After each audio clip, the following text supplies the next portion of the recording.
All right, let's get the show on the road.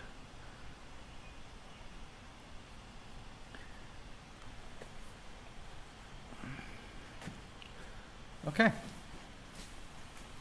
Oh, we need the lights on. That's probably a good idea.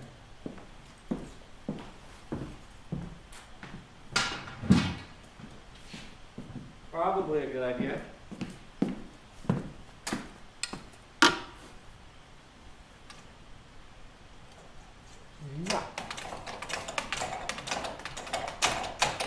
There we go. Lights. Camera. Water.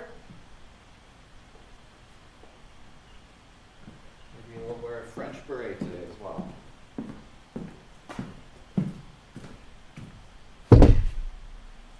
Excellent.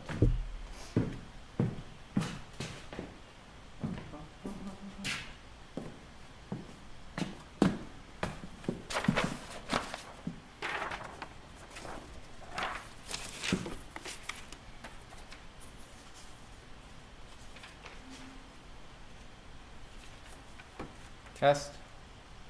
Okay. Good. 5:55 means we put the 5-minute countdown.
Hey, we're starting early here.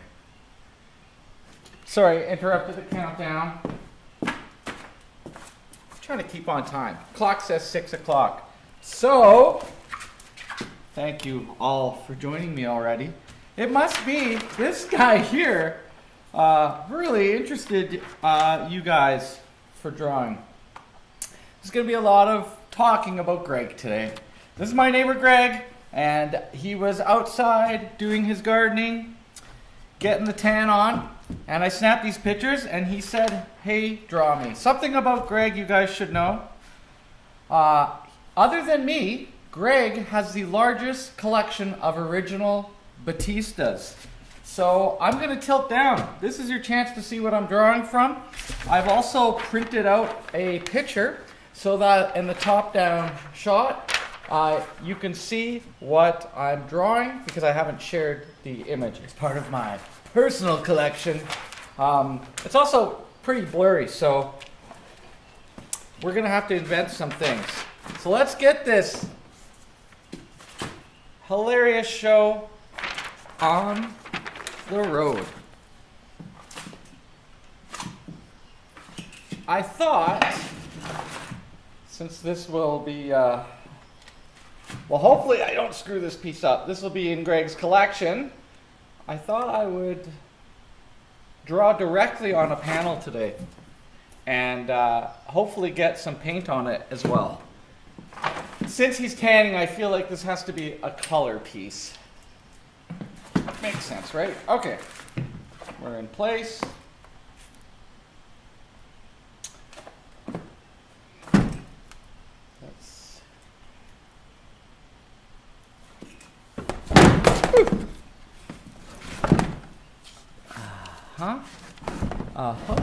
I'll just adjust me to fit the camera. Wait for it.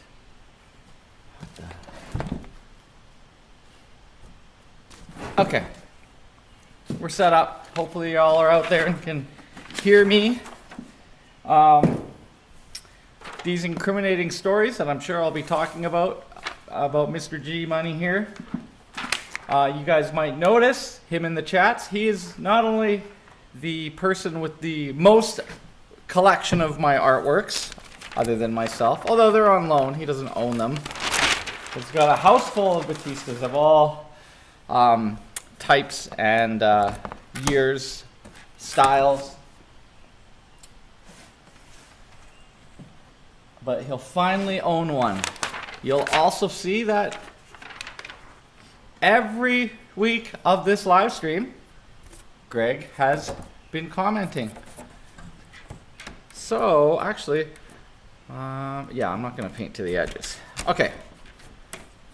So, because my roommate also said that I'm too serious in these things. I am an educator after all. I feel like I want to give you guys value to explore my funnier side and make this more entertaining for you. We'll see how it goes. Yes, let's just do the lesson part first though. So this is not the size I'm gonna draw it. He's gonna go almost up to the top. Usually frames are about an 1/8 inch around, so you never want, unless it's on purpose, you never want any item of your piece touching. It kind of grounds it. Like, of course, that's not a hard, fast rule. Sometimes you want something touching, but I want to make sure that I plan out that he's going to be in the middle here. So by folding this paper, it'll show you what I'm thinking. But basically, I like to think of a plumb line. And so you can fold something directly in half. And I don't know, maybe the way I took this photo, he's directly in half. He pretty much is. But you want to look for the leg, either the neck pit or the leg that's holding the weight. And you can see here, most of his weight is on this front leg. He's kind of leaning forward, actually, in the soft dirt. And so I'm going to imagine a plumb line up here. And that will be my center line. And, you know, it's surprising, but it's about the center of the paper. Now, that also catches the side of his head, or the achromium process. I might actually move it slightly over so it catches this shadow here along his breast. catches maybe this knuckle. So you want to have 3 areas of touching or intersecting references. The other thing you can do is do a center point or halfway this way. I'm going to not do this in my drawing actually, but you can see it's about his midsection there. We're going to do it a little bit differently by drawing, maybe I should put it on this side. Yeah, just so you guys can see it. I'm going to use head links. He's got a potato-like structure here, which we'll call his body. And the overall thing, you know, a heroic macho man of proper proportions would be 8 heads tall. Now I'm just going to eyeball this, and I'm going to guess that Greg is 6 heads tall. He is squat, more squat with a big head in this. So let's just see if I'm right. 1, 2, 3, 4, 5, and 6. So that's the type of measuring I'm going to do for this particular piece. Is I'm going to draw his head big, and you know, in being funny, this would make a great caricature, not the style of drawing I'm doing today, but you would make the head even bigger. You know, he's leaning forward. This foot is almost coming off the ground behind. So we'll stick him slightly to the left, I think. So he won't be totally centered, or the line won't be exact center here. We'll shove him over a little bit, just to make this diagonal going down this leg a little more open to the right on the painting. Right, artistic license to move things. And I'll just use charcoal. I hope it sounds nice for you guys, the ASMR of this microphone. Let's see. Yeah, that'll be good. So I'll just draw direct, and I should put the timer on because we haven't done that in weeks. And hopefully we get far enough. My horoscope, if we get far enough, then I'll paint. I brought my paint out of the freezer, so it's defrosting right now. Zorn palette, of course. We'll stick with that. Although there's such a lovely blue sky. We're not painting the chaos of the trees. Those trees, by the way, behind Mr. G, those are crabapple trees. His grandma owned this house across the street from us for 100 years plus. And these crabapple trees, we got the apples, and Melissa and I made cider out of these apples. It's very tart cider. I should be drinking one while I do this, actually, but there's none at the studio. So we're going to go for 23 minutes. We're Michael Jordan timing today, not Pontemoro. And we'll get the show on the road. Let's go. Okay, so we'll start with the head. Now 6, 2, 3, 4. Okay, I'll wind up down here. I like to draw in my top and my bottom. Something about just making this mark and limiting myself. I'll pull this a little more flat for you guys. There, that's kind of nice. By doing this, it's like it gives myself body awareness of how big the size is, or how I'm going to deal with the space. I don't know if it's just a psychological thing, but just marking that helps. I won't get my legs too long. I'll fit my work inside. There's many an artist that don't plan their composition before they go. And it's your job as the maker and creator of things, and to have those skills to figure out what you're doing here. So, okay, this is here, and I might refer to it, but I'm not looking here for my reference. I'm looking straight ahead of me, just like if there was a model with a model stand. And the reason I want to say that to you guys is, when you're drawing like this, even though you're flat, your image is distorted. This is further away from my eyes than this. And you're better off having something directly in front of you. Otherwise, things will get look distorted in the end. So I'm not looking at this. It's for the camera view. I guess I could have did a picture-in-picture if I knew how to use OBS better, but looking straight ahead. So here's this big potato head here. He is in shade. there's a little bit of rim light, which is nice. So I'm just going to get an overall structure. Now I would say head first, chest. In his case, we don't need to do chest and hips. We just draw that big general oval shape that contains all of his mass.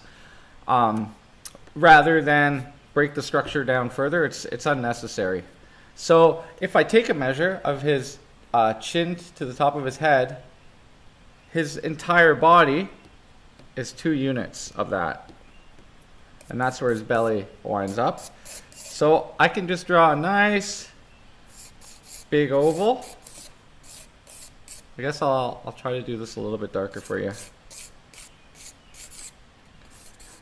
I don't want to draw too much because I want the paint to also do the work. That plumb line down the side of his head,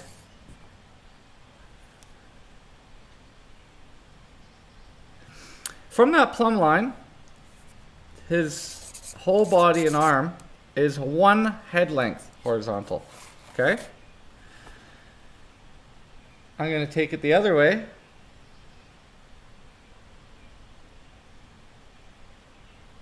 And from the back side of his head to the front is 1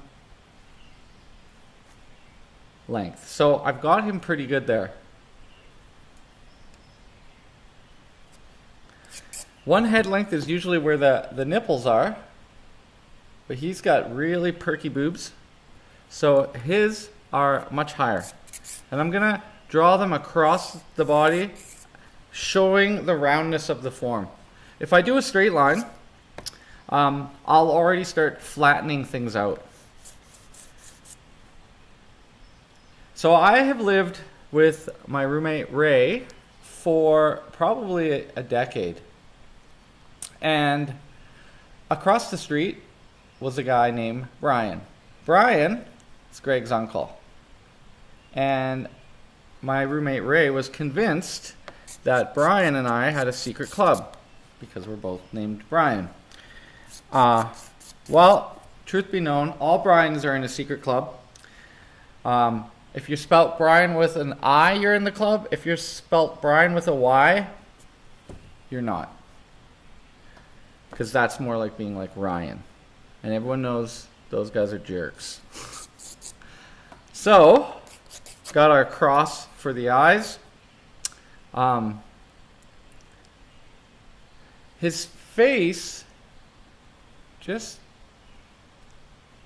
could just about do thirds here.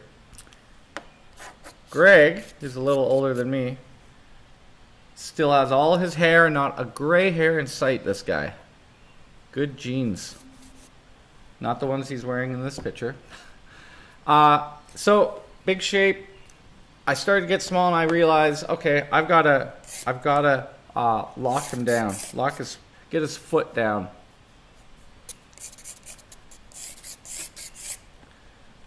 There's a diagonal here to show, I'll show it in the camera here, going this way. We can't see the foot. We're going to have to invent it. Actually, what I like about the seeing the fence, if you guys remember the show Home Improvement with Tim Taylor, or Tim Allen was the actor, but his name was Tim Taylor in the show. He had a neighbor who was always looking over the fence line. My neighbor's constantly staring across the street at us and taking pictures, which is how this picture arose. Just getting my due justice. His heel is below this eye. Okay, that's good. And then its diagonal goes across. Right?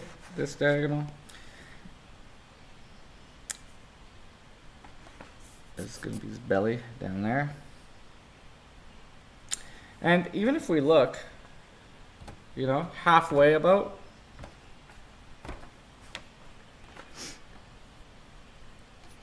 it's usually the groin, right? It's half, but I mean the half of the paper. So, he's always looking over the fence at us. And he's high here because he's standing in his planter box.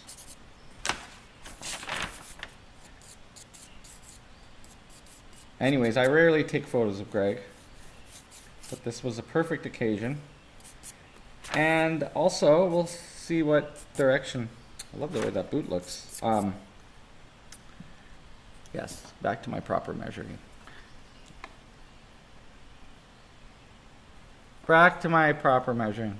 So 1 foot is usually 1 head length. But his head is so far forward and so giant, it's not quite a foot.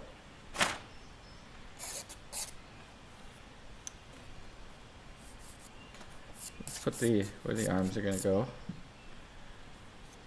In the other picture I took, he looks more like Paul Bunyan or something. He's looking down. It's a little bit more romantic, but I like his big goofy face in this one.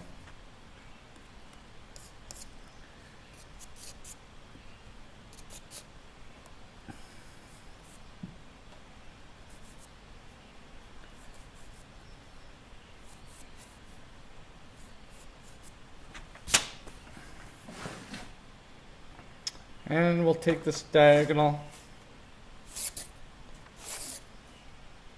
I don't need to draw that in, I'll let the paint be there.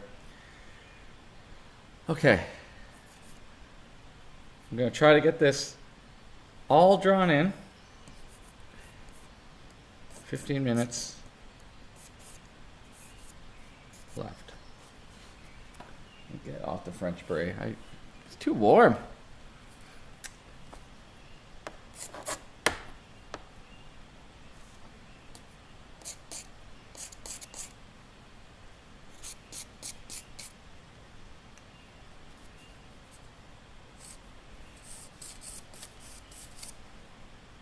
There's a really nice turn of this cast shadow here, showing the roundness, so we'll emphasize that.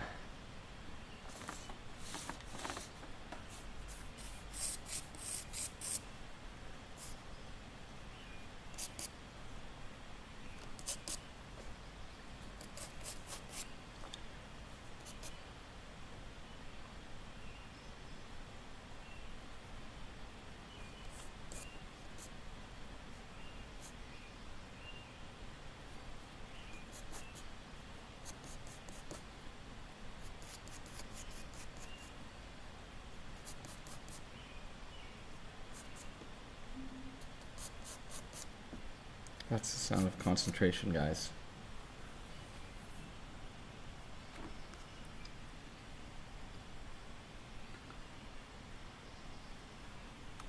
Yes, this is the guy who will be Calgary's next mayor. He won't run. He won't run. I'm surprised he hasn't come on here yet. Maybe he's busy. Maybe he's too embarrassed. Or he's worried about the roast that's going to occur.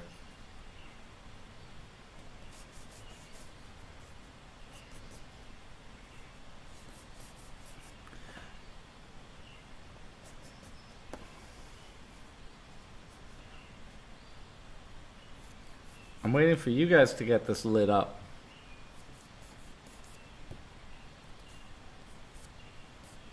All right. We'll check this before we actually throw the paint down.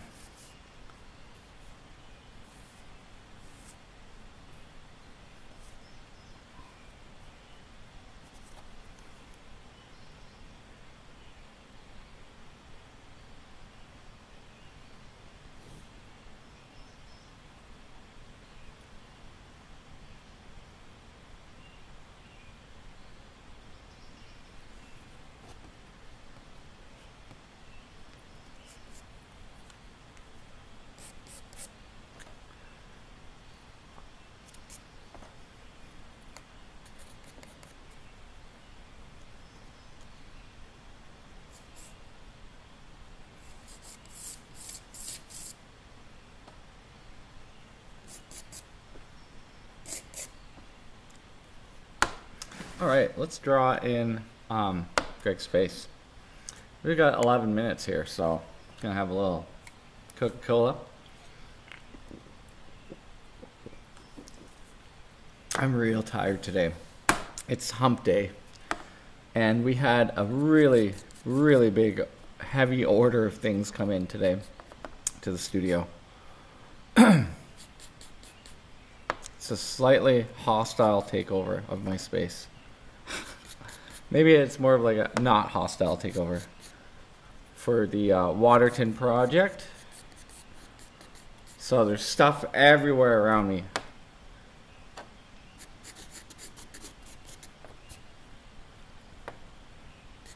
Right now.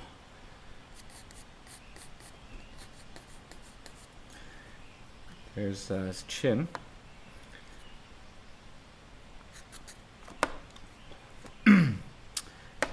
This is the brow line here.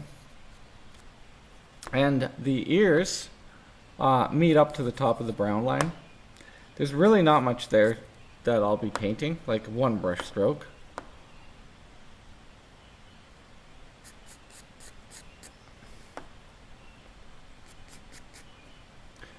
A little bit more on this side, but it's got to terminate at that brow line.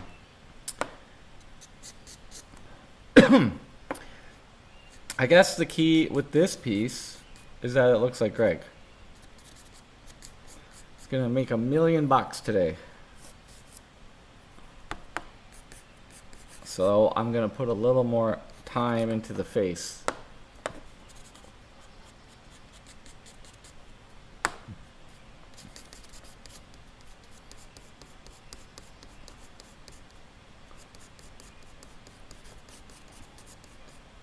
Oh yeah, hello.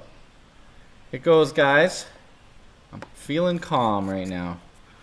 I'm serious about this piece. It's really nice rim light for the Zorn palette and nice harsh shadows. This was before coming to work, so probably like 8 a.m. on one of the days that wasn't spring. It's the job of an artist to do a good job and to make what they make, honestly, more extreme. So more beautiful than they are, which this is going to be a real challenge. And so it begins.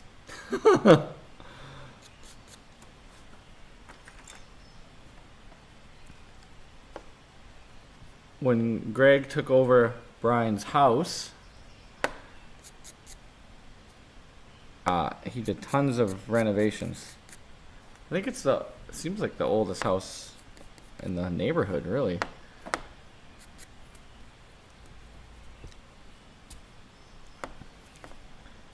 And I used to go over and build a Batman Lego with his son, who is now 16. Unbelievable how time flies.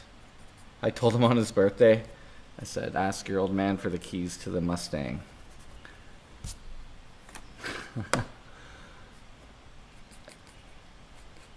Wow, big bushy eyebrows. Big. I just learned, those of you who know G Money over here, he posted to my friend and we have a group text that we do. He posted a bill, or no, a parking ticket, or no, it was a ticket. It had his middle name on it, Clifford. So now all I can think of when I see this guy is Cheers. Cliff Clavin.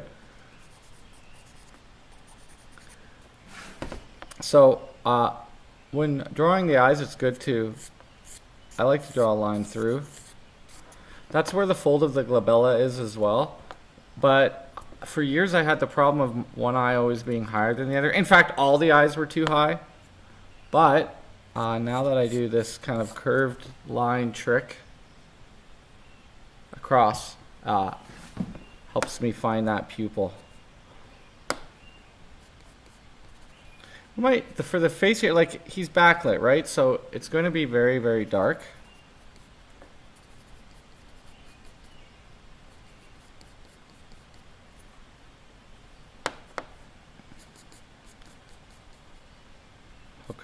Hook nose.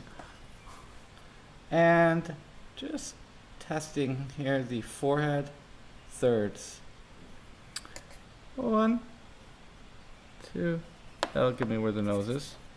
3, and it's a little bit lower because of the face he's making.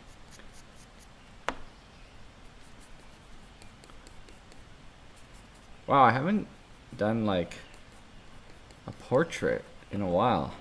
It's usually, the face was turned back last time. The time before that, Marla's face was turned away. Figures, right? Dun, dun, dun. So the center of the brows through the nostrils, it's the side of the mouth. But he's smiling in this picture, so it's wider. This darkness will represent his little beaver face. He looks like a chipmunk here.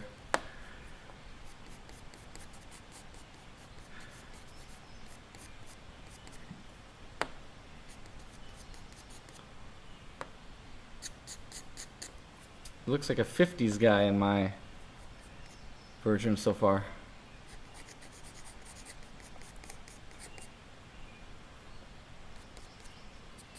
Okay. I'm not sure how that shows up on what? Greg's mom's here? Hey, Fran. Awesome. Hey, I'm getting the family views. This might have to be the way I go about this from now on. Send me your nudes. Not you, Fran. Oh, someone. I would be open to it since we don't have people giving me pictures, since I don't have models. I don't mind finding stuff online either. I don't have models right now. Oh, ba dee, oh, ba da. So directly across from the mouth is where the trap is. Now, Greg's trap bell ends into the shoulder, and the shoulder tapers, comes this big curve here down to his elbow. All like a lady, all the lines and shapes are soft.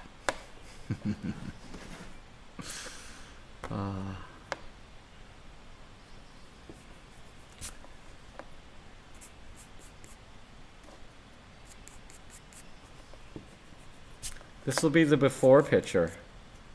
He just put in a gym yesterday. So we're going to have a neighborhood gym at that blue house.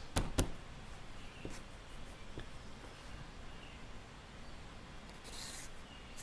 think we got to make this arm wider.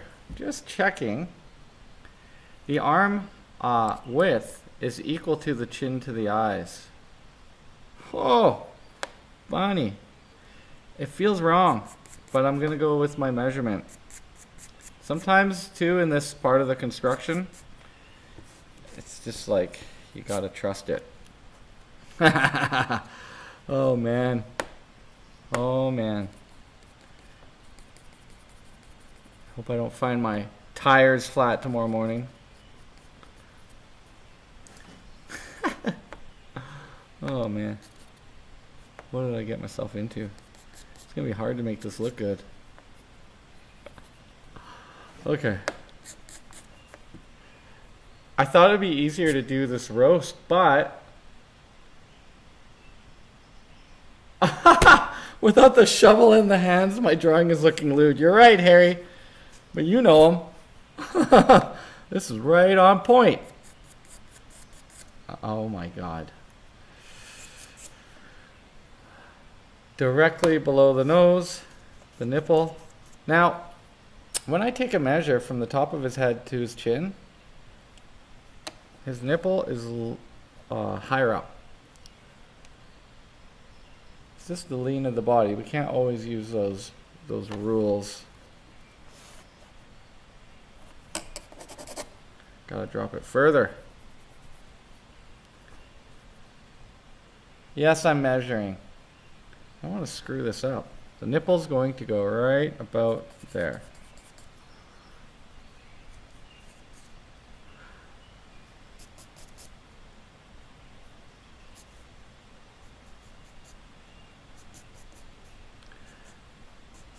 the man boob.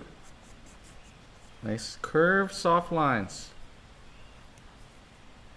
There's a nice S, like Safeway shape, across the flesh.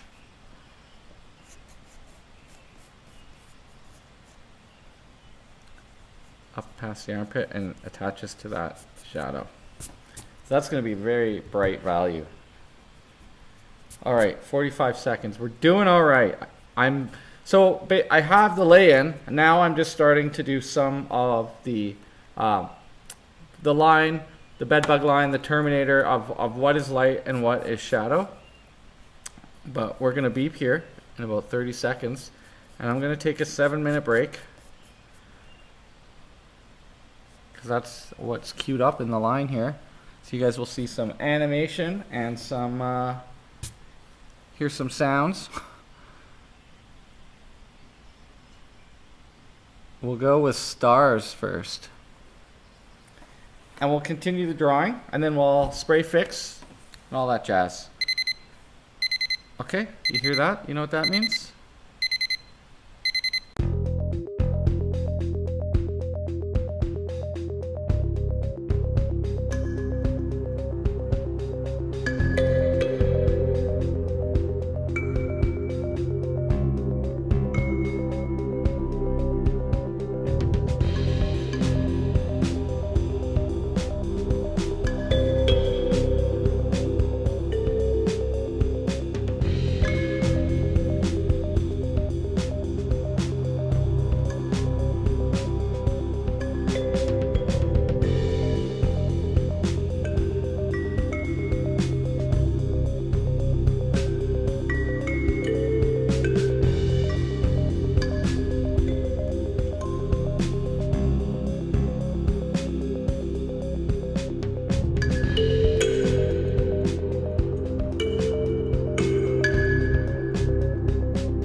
right. Okay, that worked, right? Yes. We're back to drawing my neighbor Greg, who's now on the chat. Thanks for coming. Right now he looks like Mr. Roper or something, like some 50s guy, but you've got to remember this is dark lines on light, but all the features are in the right place. Once I get the paint in there that's dark, it'll look more like him. And because we're painting, because he's working on his tan, we want some color in there. So I'll work up this arm and get a few more details in, spray fix, and then we'll go into the next stage. And because this is it for the drawing part. I mean, I could paint starting here, but I want to get a little bit more detail so that you guys have a bit more of that on the screen as well. Let me zoom in a little bit. Yeah, that's a little bit better, isn't it? Okay, so I'm putting 25 minutes, Pontomoro timing, so we can work out some of the details. You know, it's interesting, there's just light and dark, really, on the hands, so we don't really have to delineate them that much. So I'm not drawing from this, still drawing from looking in front of me, straight ahead. So let's work on this arm. I'm going to have to move this over. So its position looks pretty good. Let's go with his mangled thumb here.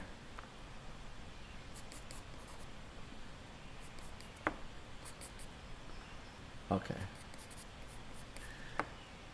So you see too that I'm in a tripod grip, which often on this little hand modeling, often on this channel, I'm always doing more the brush-like atelier, holding it like this. But once I get down to things like the hand, I want to like carve it like it's wood or something, you know? So I can allow my hand to rest a little bit on the surface. We're just going with the lines we already put down. I think we'll look at the end at how accurate I am, but I'm pretty sure it's not gonna matter because we can adjust in paint. But maybe actually we'll compare side by side the drawing before we do the transfer. Whoops. That belly button's getting a little pronounced, isn't it? Square off the belly here. It's nice because there's not a lot of anatomy you've got to worry about here. I might move the shadow over as well.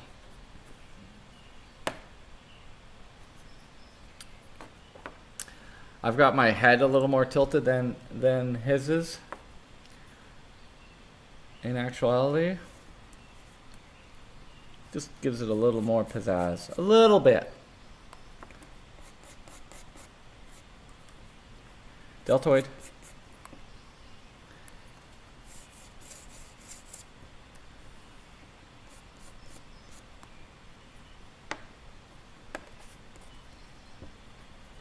Okay.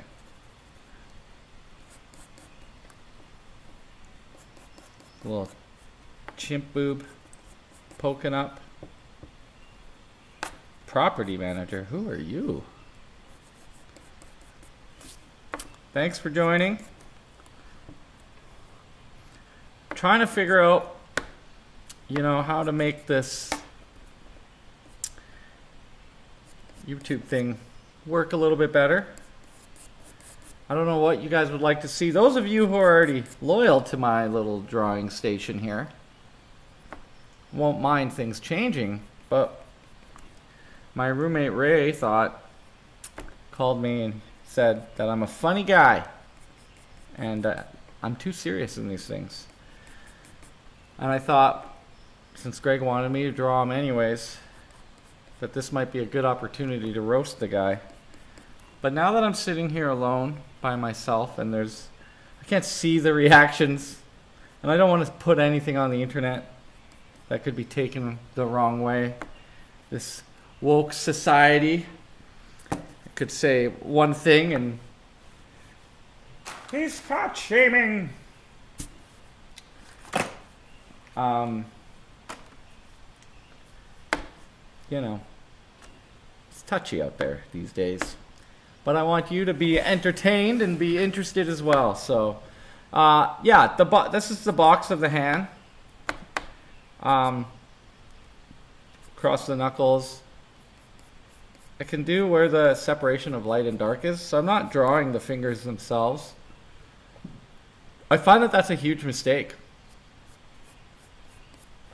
Because then you get these like glovey mittens. So that's just like a map of showing me where I'm gonna, you know what, I think I'm gonna cheat here too. Now it's not cheating, but I'm gonna use the straight edge of this paper to draw my stick. His shovel here. I mean, my line looks pretty good already.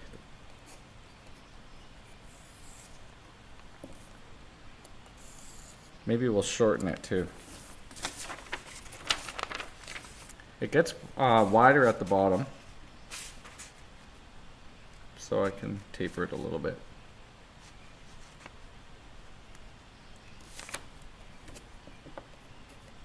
Because this is going to inform the other hand.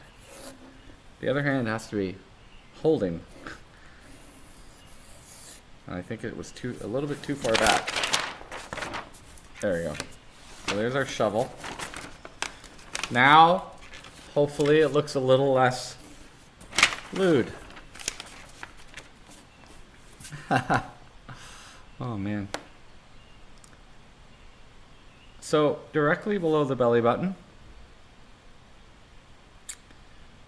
So I gotta go a little lower. It's the outside of the hand. And it's gotta go past the handle. Well, actually, I think I'm pretty good where I am.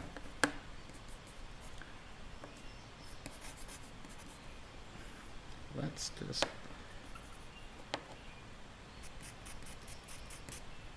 It's not picking up so good on this paper right now, or this panel. It's painted and given to me by Mr. Keith Springall. He's in here right now. Got the chats going on here. And then I threw on some like rough white gesso. It's actually a nice gray underneath. So that's what I'm, fighting with, where it's sticking. So it's not smooth like newsprint that we're normally drawing on. Forearm.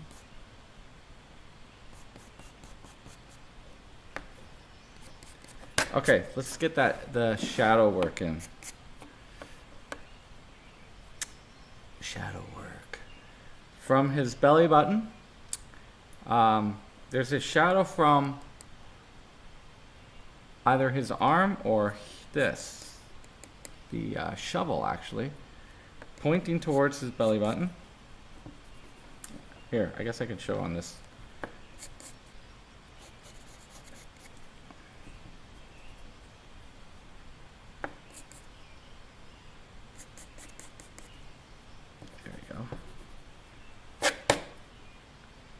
And it kind of goes down and across, and that's where it winds up on the wrist.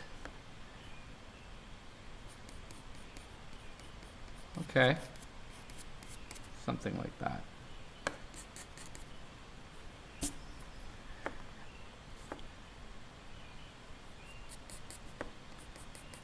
Across the arm and up. This is like modern pastoral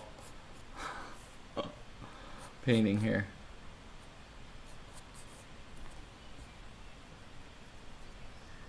Greg is obsessed with his grass. He's got the greenest grass in all of Ramsey all the time. So he's the first one out doing the yard work, guys. Take notes.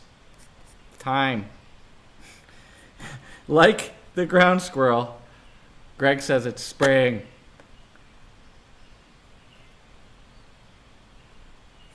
You watch it, Navin. I might have to do you next. I mean, this was a figure drawing thing. Has to be the figure.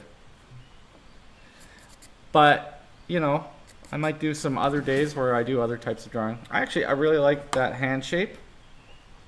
Not too fond of this one yet, but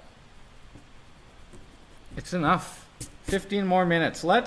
Now, the pants and all that are easy, and they're just going to be scrubbed in. But let's try to get the shape. The hips go out. He's got the weight.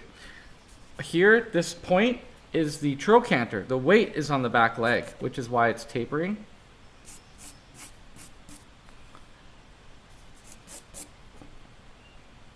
Yeah, I can't see his feet, and I've got a screen in front of me.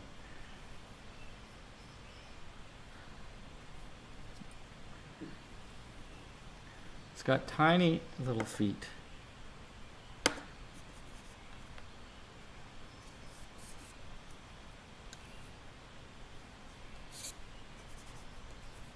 think my hand is a little too small as well. It might be that I didn't quite get the angle right of the shovel. Let's see if I can rectify that. Yeah. Okay. Okay. I know it now. Know it now. Better here than on the painting. So that's why my hand's a little goofy. So I had 2 sketch lines on here. And it was in between either of them. We always overcompensate from one side to the next. And same goes for facial features all the time, I find. Okay, we got our shovel where it's supposed to be now. Je pense, I think so.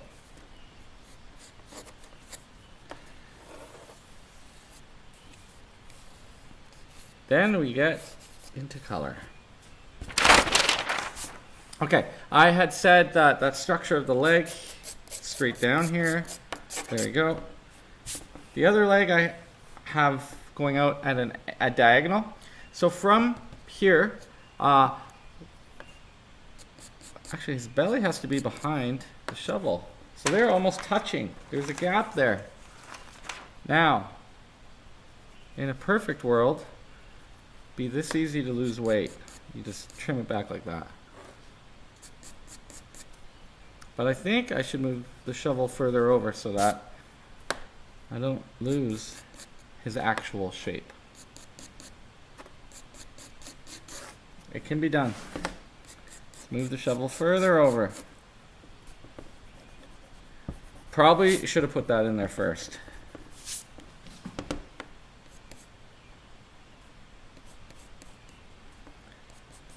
There we go.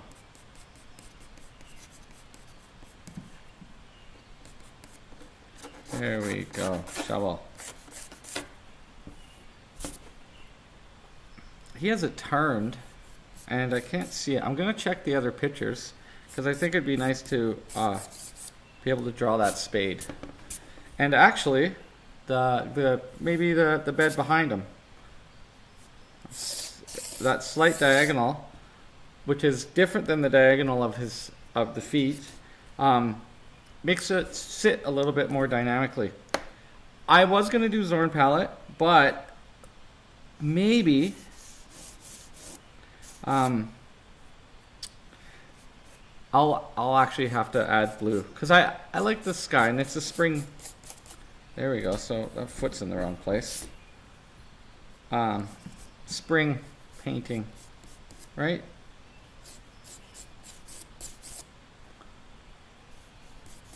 I think that's pretty. That's enough for the legs. Maybe I'll I'll just have them sunk in the dirt. You know, there's a chance to even put the trees in. That honestly is enough to move forward. I know I got 10 more minutes, but it's not doing a full drawing that I'm after. I want this to be a painting. So let's do the little compare beside the drawing and look, because that's fun. And then I'll spray it and we'll get the paints out. Okay. So far, so good.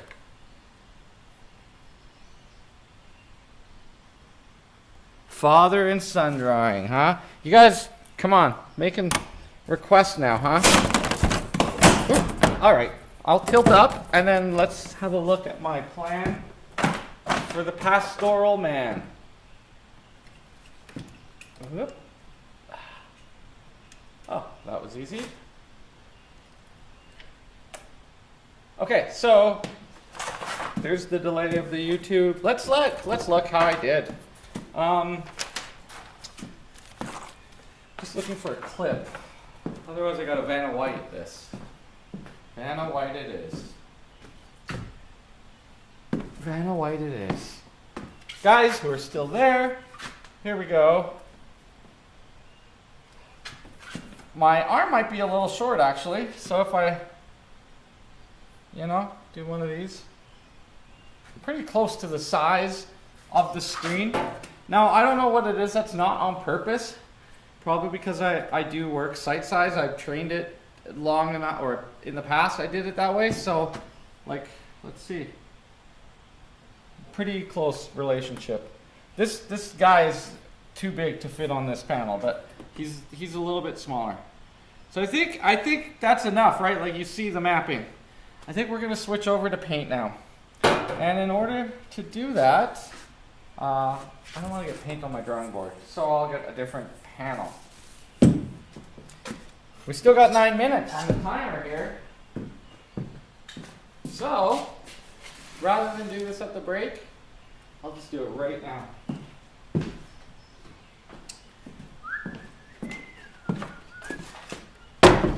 Panel. There's truth to this live stream. It's exactly just what I'm doing in the studio, except I'm talking to myself, assuming there's someone out there listening. Woo! Sorry about the rocky camera. Okay, zoom out. I want to situate this in such a way, I'll put the paint on one side so that you guys can see how I'm mixing my colors as well. Now, just a note. A Virgo note. This smooth flat side of the drawing board is for paper. It shouldn't have paint on it. This is from the kids. I like to use the backs for the paint, in case you get paint coming off.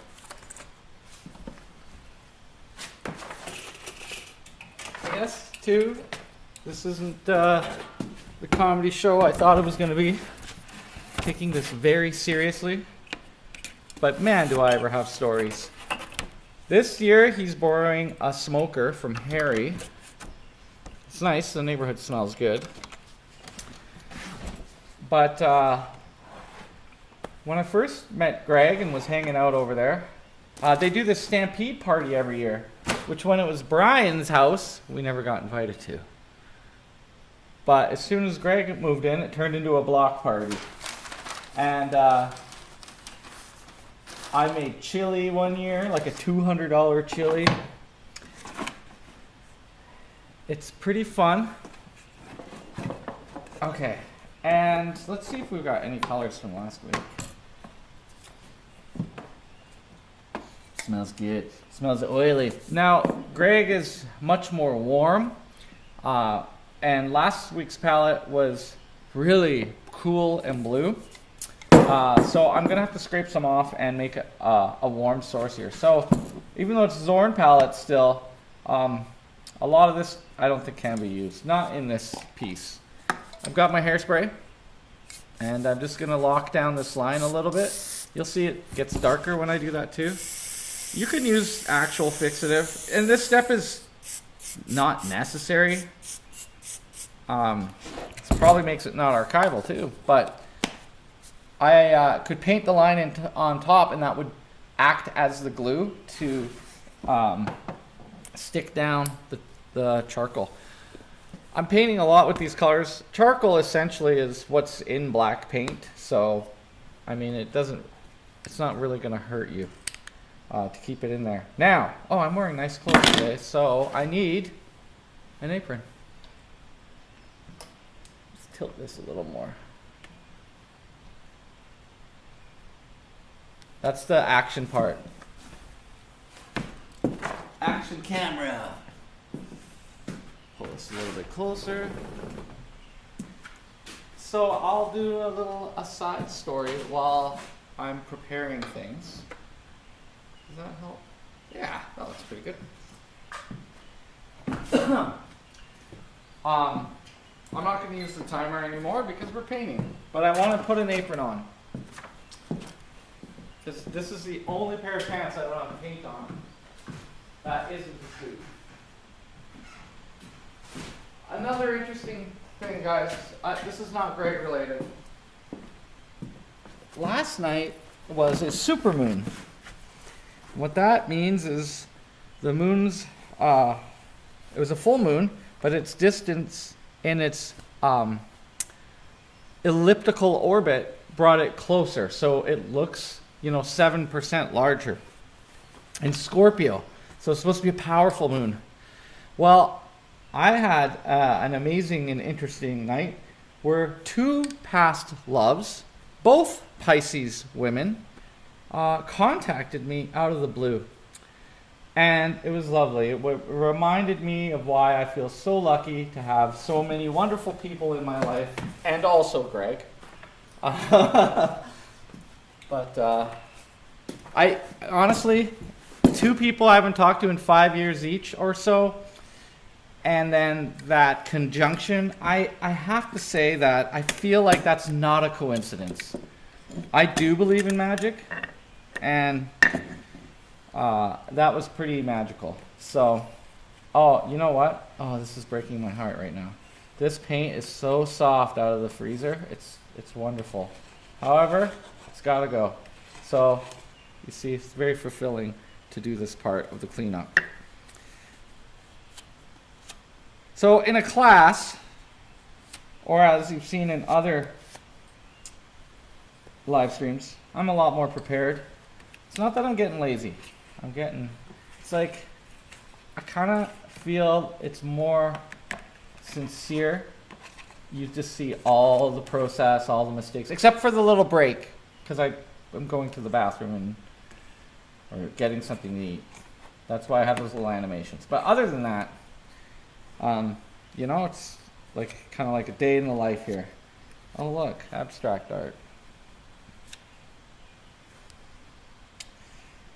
People are always saying, oh, I should really watch your live stream one of these days. One of these days. What do I have to do to get people to watch this thing? What more is there? And also, why would anyone in their right mind, Greg, watch this? Okay, I need to put a little white down and a little bit of black, and then we'll just start mixing. It is a little bit of a dirty palette already. Now this time, as well, I'm going to do it proper. And what I mean by that is I'll do my darks thinly applied. Last week I put them on thick.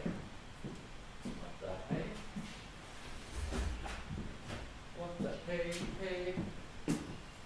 Oh. I moved everything around the studio and didn't realize that the paints are right by me now. We'll use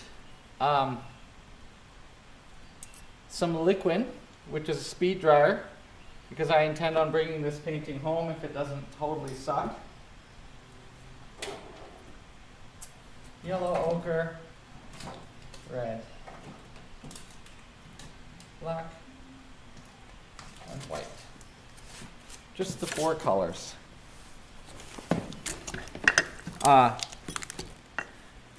Yellow ochre pale, PY42, don't get the baby poop. Get it the yellow that looks more golden than slightly greenish.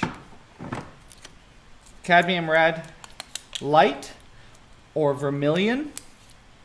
Very, very bright, powerful red. I'm not sure if that's totally picking up on camera. We're going to need that to make our browns. And also, his skin in some areas is quite pink. The ivory black, just the beat up on sale tube that doesn't open, so it comes out the side. Let's see if it actually will work this week. No, still coming out the side. Look at that chunk. Chunky black. Squeezing out way too much.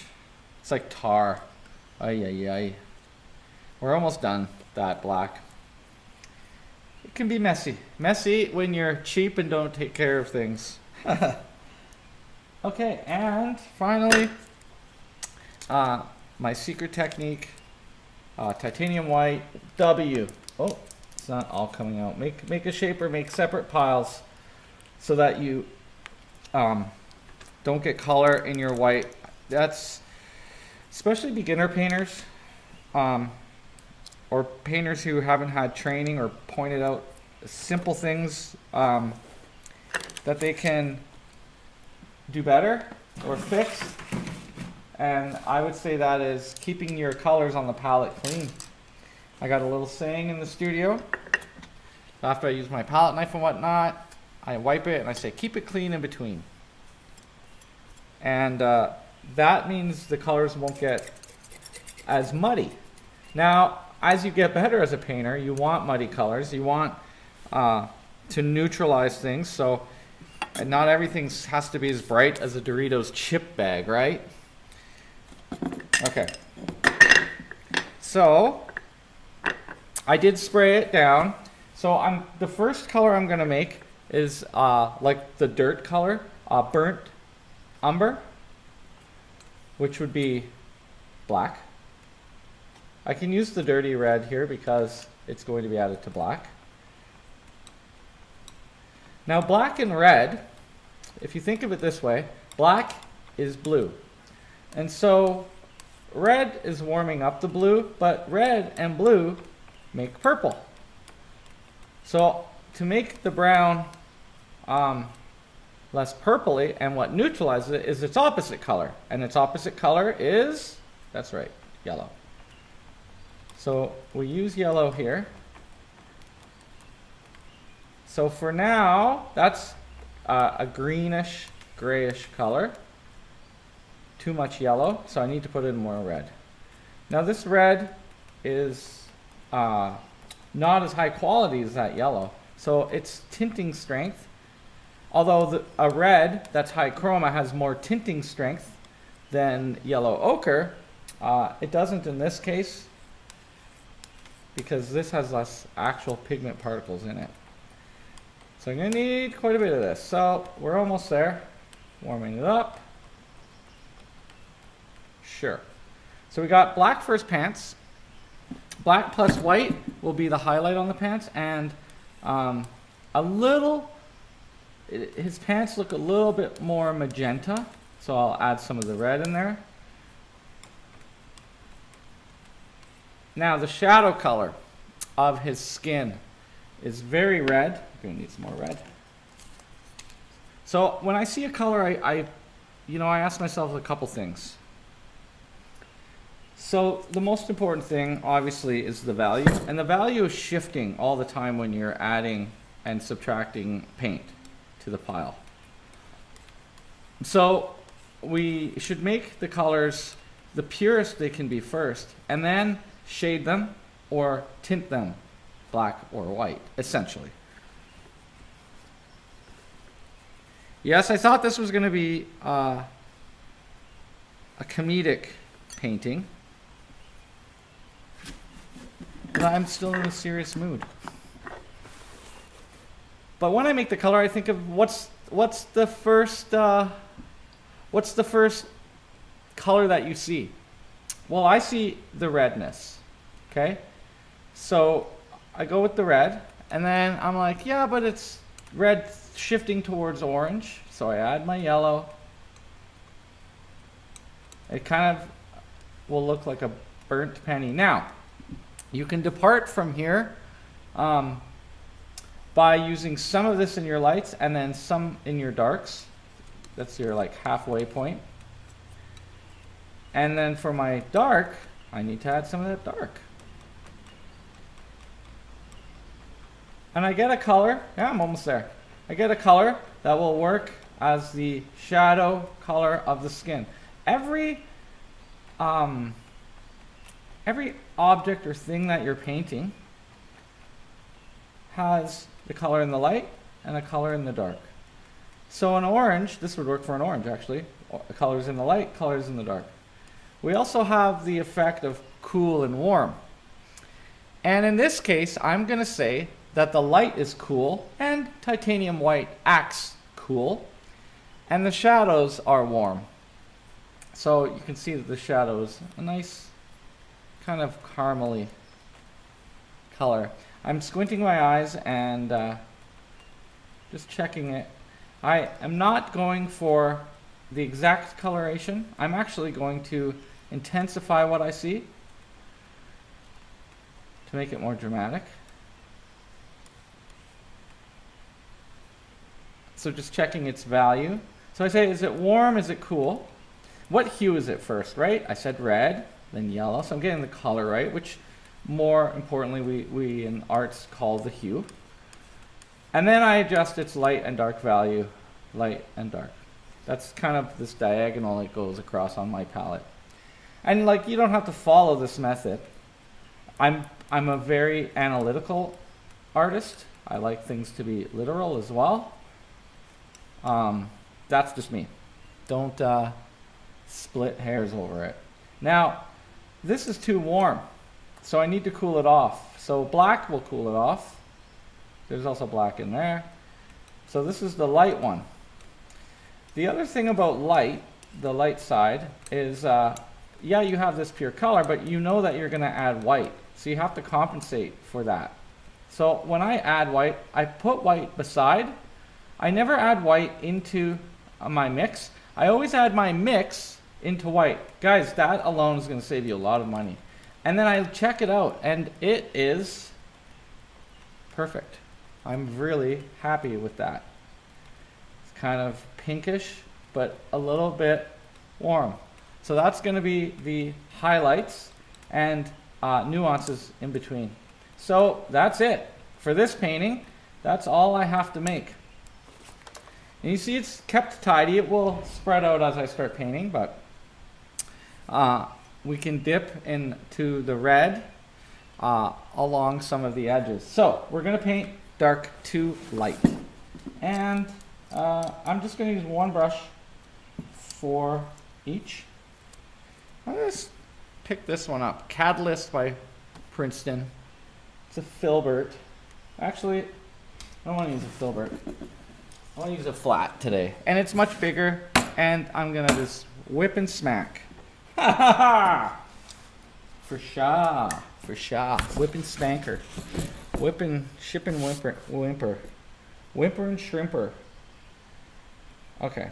So I'm thinning. Now, another thing that I'm teaching privately right now, and I notice a habit.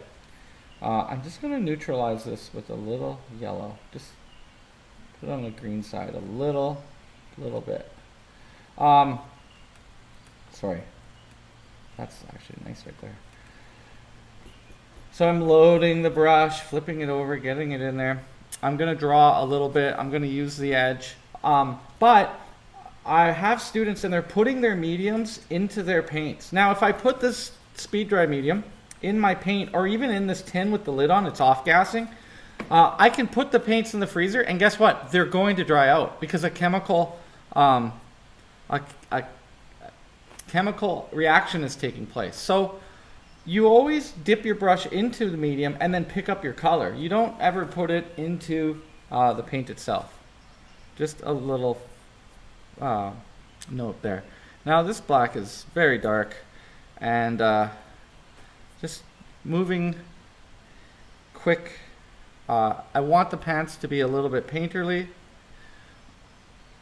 So you can see I'm holding the brush very far back and, you know, kind of flicking my wrist.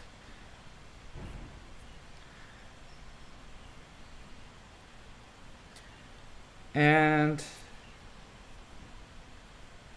just kind of capture some of the shapes.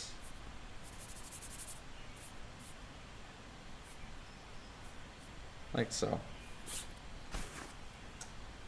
I went a little further out than I want to. That's going to be dirt anyhow.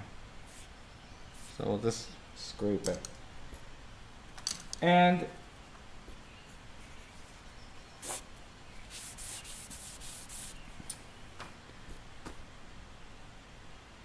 let's see what else. This side. A little bit there.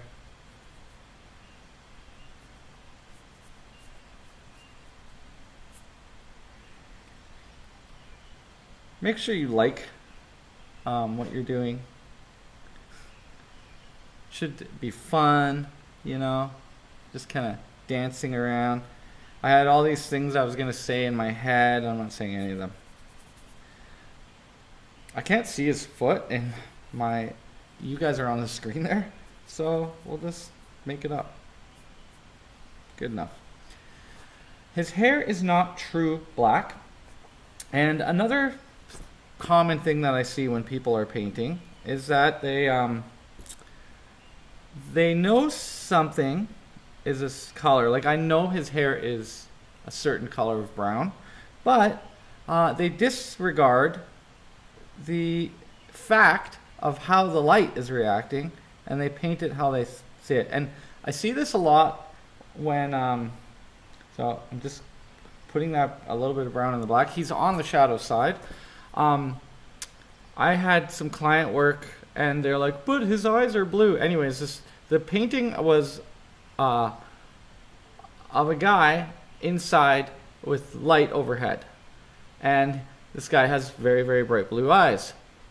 So that what they want, but he was in this dark room, and what they wanted me to do was make his eyes bluer. And I was just like, oh, it's not going to look real if I do that. Anyways, had to make the client happy. And painted these blue eyes so he looked like a werewolf or something. Like, they were just glowing blue. I mean, they loved it, but to me it was so wrong. It's got like a cowlick kind of look there. And just tapping. Might as well use the same brush, and I've used the corner, and I'll just put his eyebrows in too. He looks surprised. Why not? We want to get this gift done. I'm not going for Mona Lisa level here. It's like a 2-hour painting, so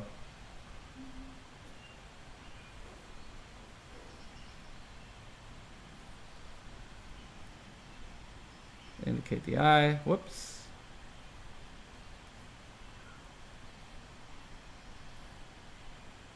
Sure, that'll work. Going slightly lighter under the nose. He's got like a mustache shape. It's not actually a mustache. He's making a face. He's tucking in his top lip like Jim Carrey did when he was the Fire Marshal Bill. He's making the face. Can't say he looks that ugly all the time. Maybe I can. Are you still out there? Funny though, that this should get so many views. Greg's trolling on the old YouTube gets like 9,000 hits sometimes, he shows me. So in a way, this is supposed to help me grow my channel, right?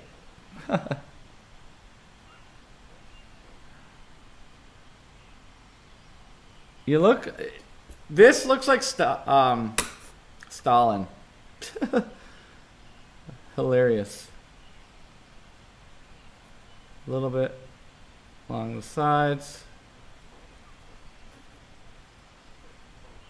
Okay, So that's it for black.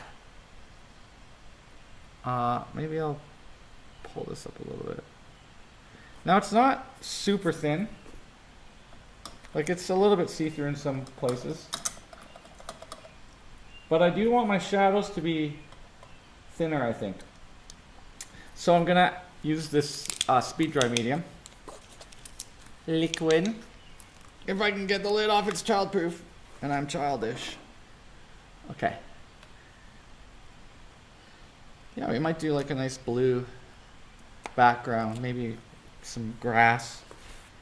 Be more colorful than I have been in the past. So I just put a couple drops somewhere. I don't have my medium cup, but that's what those little cups are for. You can always use the lid. But this stuff gets gross, and then it's like, look at that, picking skin scabs. Yucky. So I dip my brush in. I populate the bristles, and then I grab the color that I want. Oh, Luella, hey! So it's thin, it's inky, and I scrub it.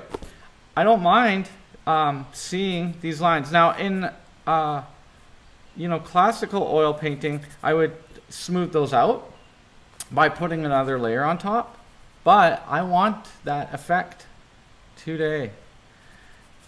You know, I can put it on thick, slide it right on top, and it will smooth out, but that's not my goal. My goal is to make a first little painting.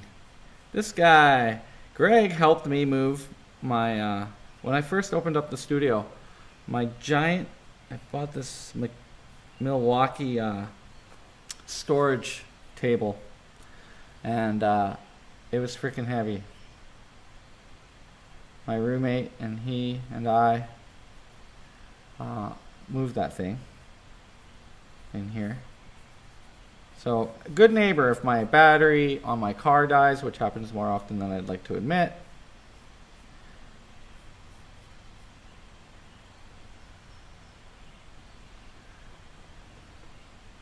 It's, this day and age too, you don't know, a lot of people don't know their neighbors even.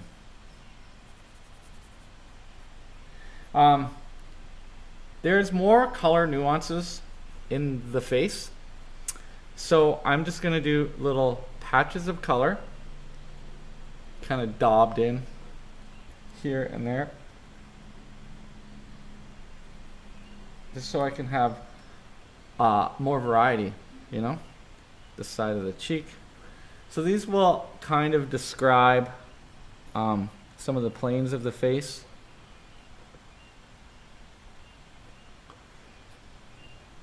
The dark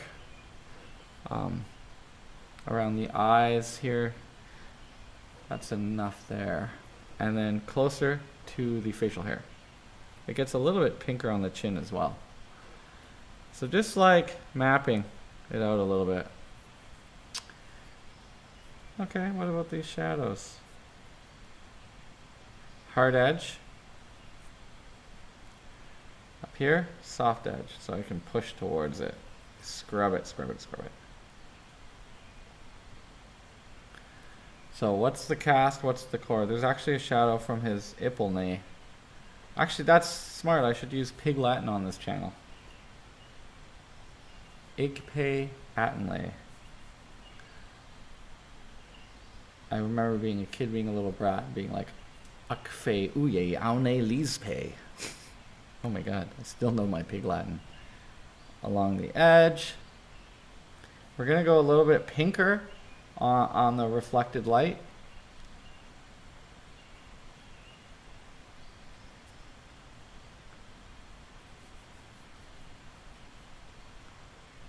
Okay, scrubby scrub.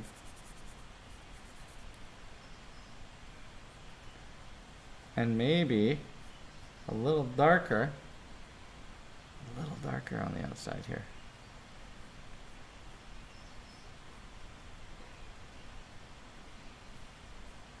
Yay, painting.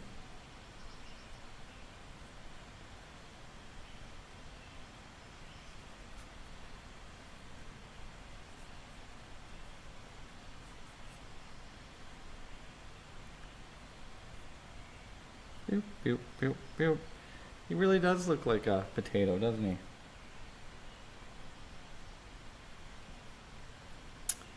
A little bit more redness up here in the cheek. A little more red. Nice and thin. And the forehead is a little bit redder.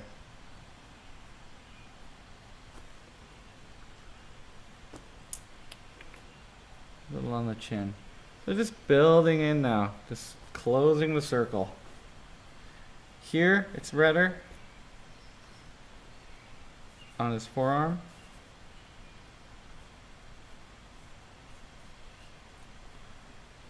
And back to that other color on the outside. And we'll go back for the dark that we did up in this side for the cast shadow. It's like a watch strap. There we go. That's easy, right? Go a little darker to differentiate the arm, the breast. So it's like, it's a nice sunny day that we're painting.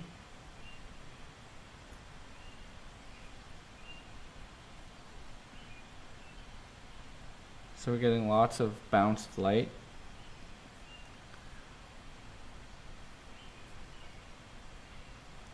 Serratus, Fatus serratus.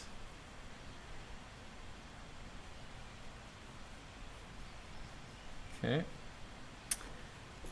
And I'll use that same dark for the bend of his arm back here. Whoop, a little darker. There we go. I am so glad though that I'm painting right now. The seems like just don't have enough time to do it, right? Maybe you guys can relate. It's a very enjoyable activity if it's what you love doing. And sometimes life gets in the way, right? From what we want to be doing. Just gonna add a little bit of dark under the bicep here. And I might turn the paint this way a little bit. It's a little bit redder here. So just grab the red. There we go. Just blend it right in. So if I was to let this dry, I would revisit this with the another layer and get the thick, get rid of all the lines and stuff. But this is just a one-off painting, unless Greg wants it that way.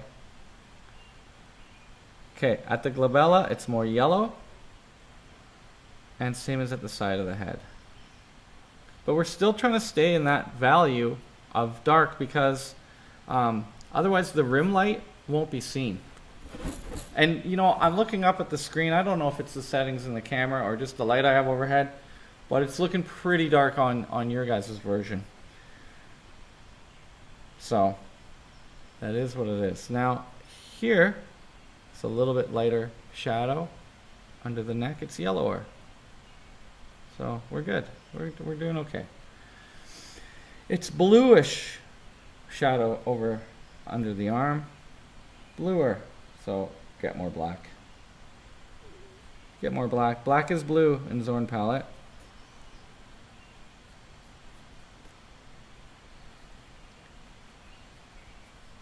And we're still just in our darks here, so we don't blend the two. Wipe my brush clean here.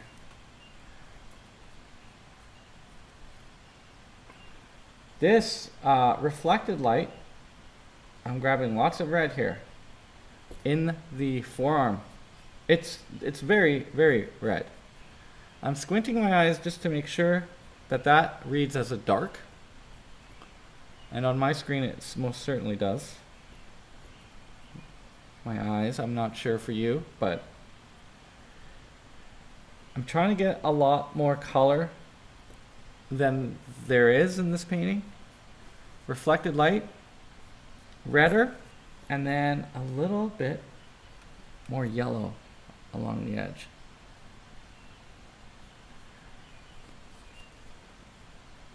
Before it goes to the dark, which is right there. All right, hopefully that's reads correct. There we go. You can pull the paint too when it's this thin. Just pull it right off. That's going to be a light. Where else do we have the dark? So the fingers are redder, right? The blood is dropping. He's out there working his land. Oh, that reminds me. I got a farmer friend, Cosmic, and he'd be really good to paint. And as that finger turns away, it becomes dark again. There's a little bit of light in there. And then redder.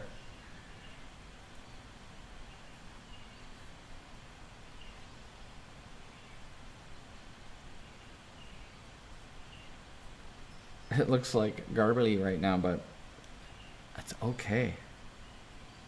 We're gonna have a smaller brush maybe in there. It's really time dependent. We're halfway. Well, here's yellower, so go back to that little bit more yellower pile.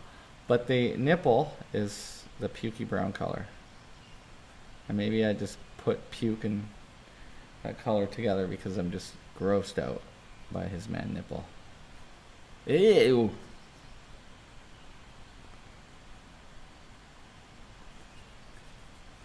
Redder under this little flap of skin. Okay. Excellent. Just pull a little bit of that up. So thinner shadows, right? They'll look further back. I'm actually going to remove a little bit more. There is a little bit of rim light on there too. So just pressing the brush, show some of the texture.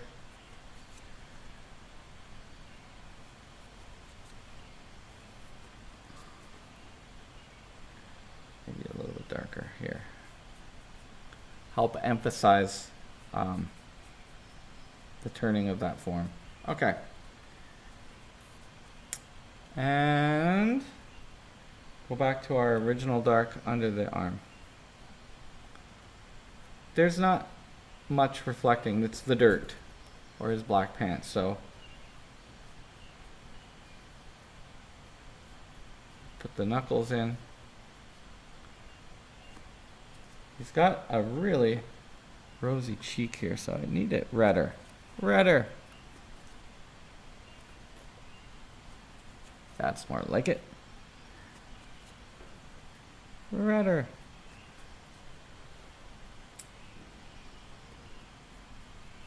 So I have enough paint on this canvas to just move around now in terms of these darks. See, I don't have to dip any more paint, except maybe for the tip of his nose, which is actually yellower in this light. So pink, yellow. It'll also bring it more forward.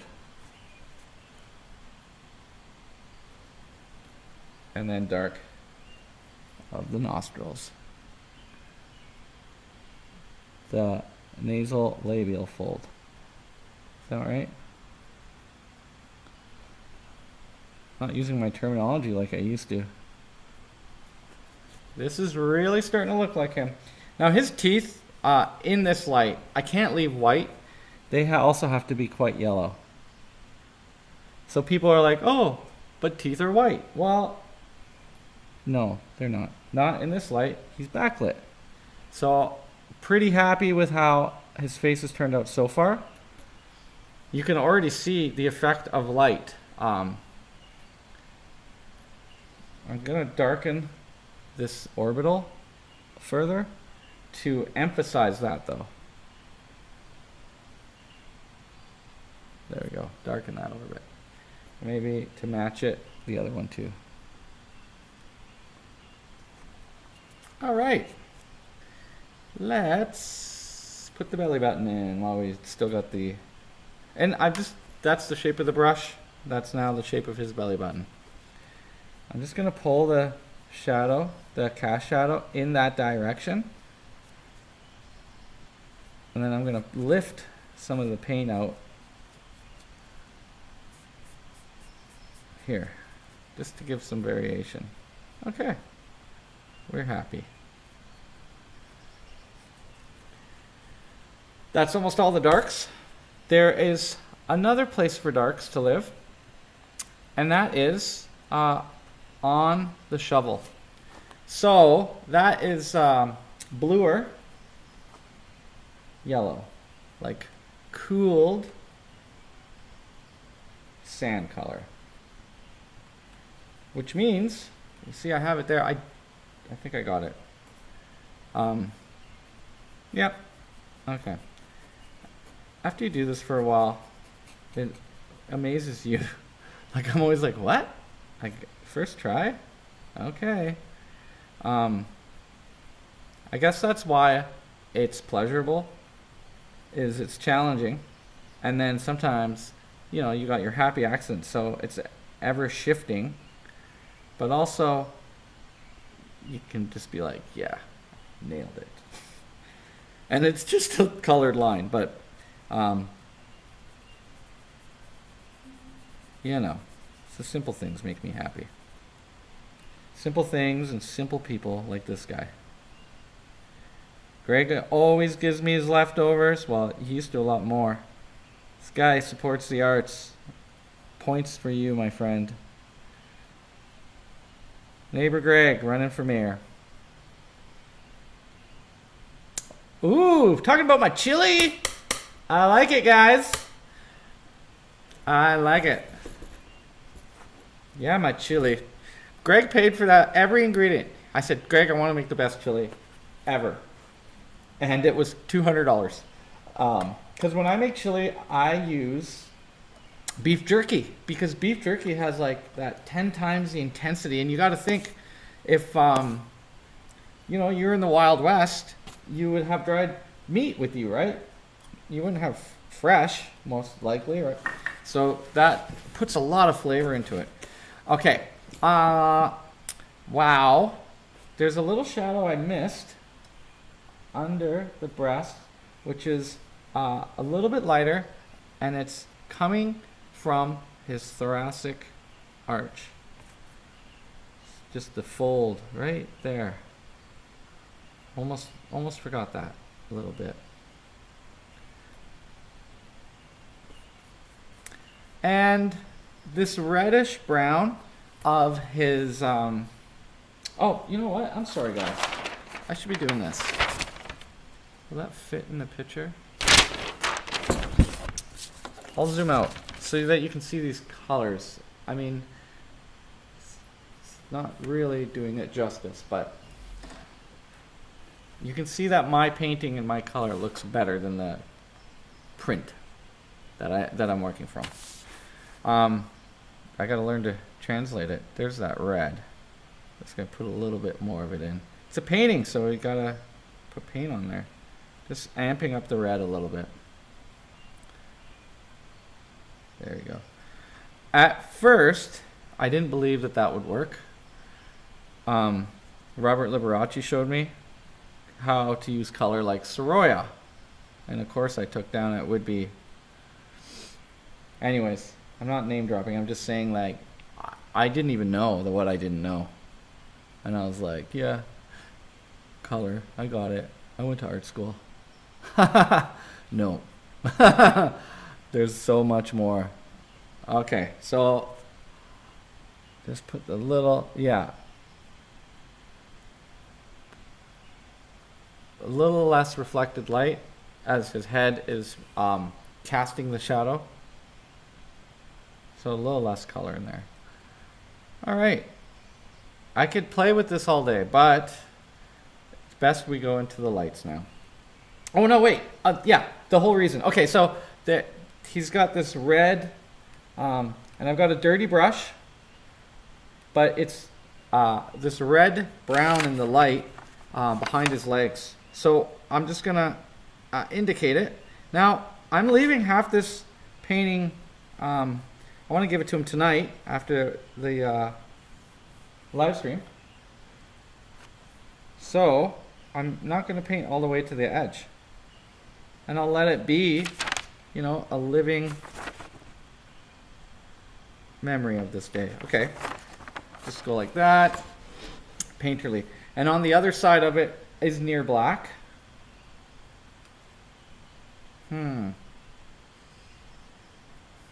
I'm actually going to add, a little bit of white to it. That's a little too much. That's the light of his pants. Well, we have the color. We'll do the dance.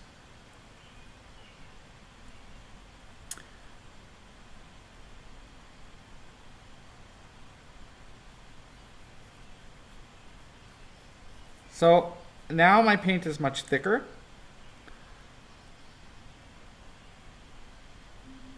And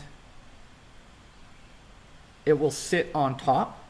Light will sit on top of dark. Thick will sit on top of thin. I'm just going to grab a little bit more black. Seems like, there you go. They were drawn.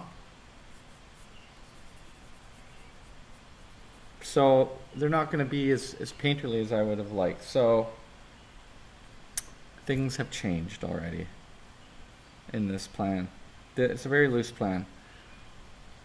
The plan was spurred on yesterday. My roommate called me, giving me advice, as he does, and said that you should paint Greg. So now they're fighting about who originated it. It doesn't matter now though, does it? I'm the one doing it. All this talk, boys. I can't see that. Hey, Angela. Yes, the chili was epic, guys. That's another thing. When I met Greg, he wasn't much of a cook. Now I call him Chef of Ramsay. We would do cook-offs. Yeah, so one summer we had a chicken cooking competition. And his son judged it. I think Greg went first, I went second. Maybe it was the other way around. And Ray made a Dr. Pepper chicken. Okay? Now, like barbecue sauce, you'd think that would work. He bought the Dr. Pepper sauce. But I think you're supposed to use like a tablespoon or, you know, like just a little bit. He did the whole bottle. And on top of that, he used like so a bottle of barbecue sauce that's just pure sugar, and then he used a couple cans as well. Oh my god. He did not win. Greg won that year. I think this year we're going to do roasts. That's what I want to do, at least. Like me a good roast. And go sit at the fire pit. Alright. So, this looks good.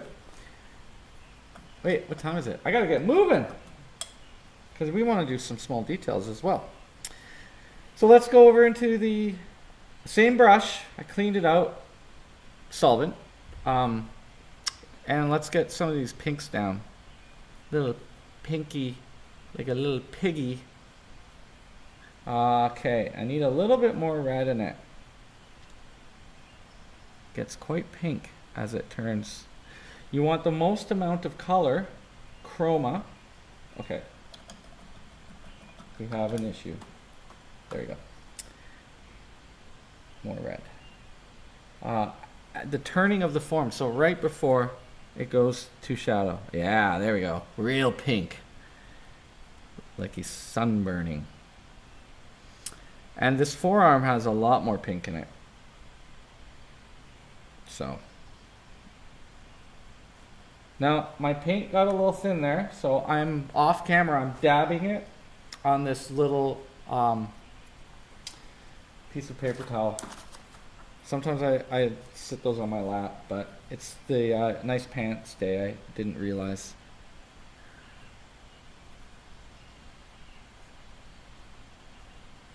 Okay. So using this edge of the brush to draw, but not mix the two colors, right?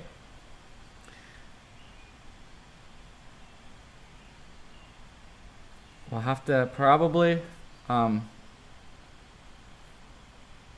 we go, reestablish that line up there. And I'll need a smaller brush to get in some areas. But like painting, drawing is more like a reductive art, like carving. And painting is more like building something up with clay. So I'm pushing two pieces of material towards each other. And you build it up in layers.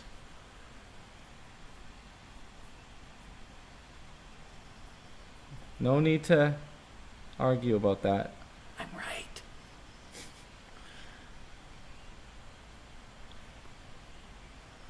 Okay.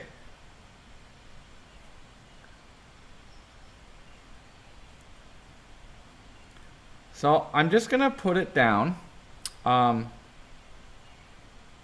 throughout and put more light on top. So I'm not really varying the color too much. This is a light spot there. And then to the armpit, as the form is turning away, more chroma, more and more color. We'll go real extreme with it. In fact, I need it a little bit redder. There. That way you kind of get the idea. Now, its value is getting awfully close to the lightest dark. So it will be lightening up as I paint, but just to be aware of what theory I'm trying to expose you to. Okay. Expound. I don't know. I'm talking out. That's all. That's the key, is I'm still talking. That's the entertainment part. That's why y'all come back.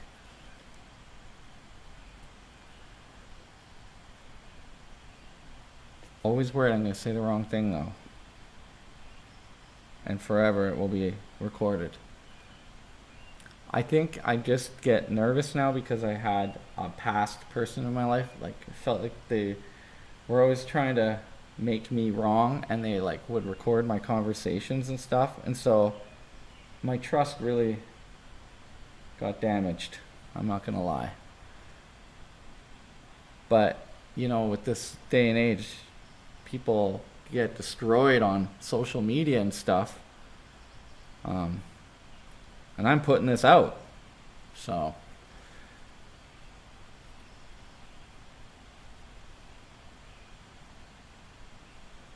it's like a police state out there with the ability to record. His forearm is a lot more red, once again. Either because he's always out in the sun, but it has to be lighter in value. Okay. Oh, this is going to be actually shadow. Whoops. Colored mud. Love it. Love it. Sometimes you just, like, there's colors that you make and you're just like, on its own it would be disgusting.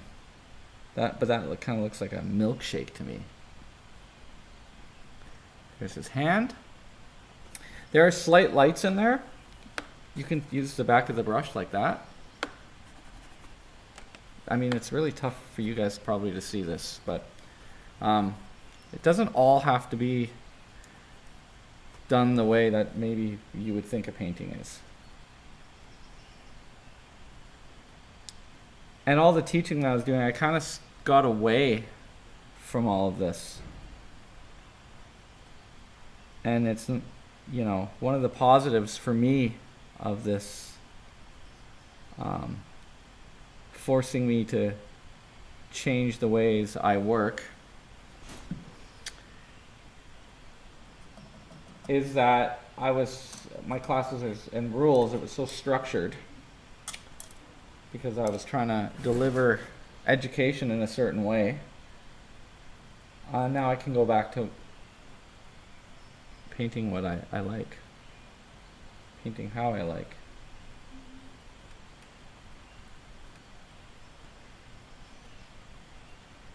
Yes, it looks like your brother, right, Sandy?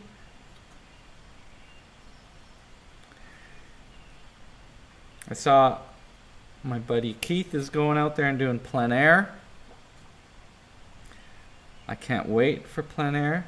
I would love to go out with Luella and you guys. Some real pros in this city. Learn a couple things.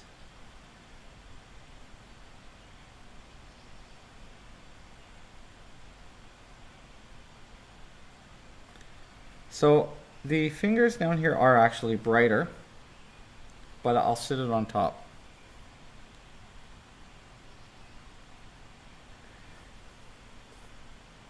I'm just going to take a clean dry brush here and just soften this edge a little bit. And I go from the dark towards the light. Not the other way around, you get really muddy colors. And then I will enhance with this brush the cast shadow. Because that makes the arm look so round. Try not to get the light in there. Because it kind of ruins the effect of what is light and what is dark. There's a lost edge right here, so I'm just going to brush through it. Okay, excellent. Make sure it's clean. That's why we have the apron.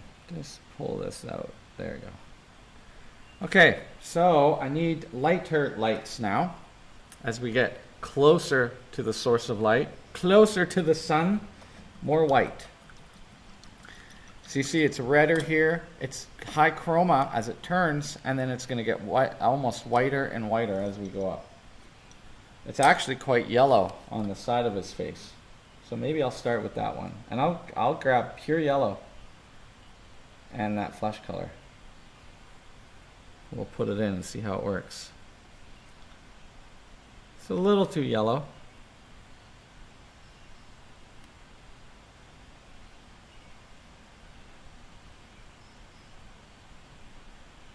But I'm okay with that. It's painting. We'll put that on his forehead. And maybe I'm going to cheat a little bit into his nose. His nose will needs to be redder actually. What were you up drinking the night before?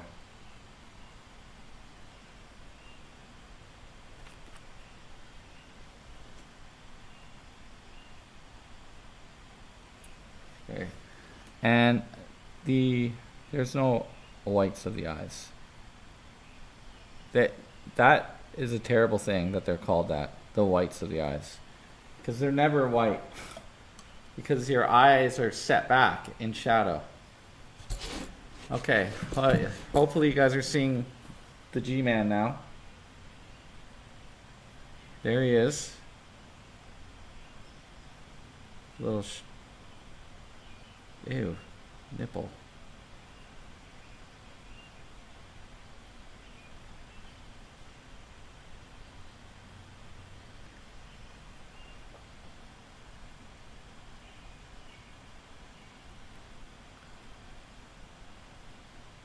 Just lightening this further.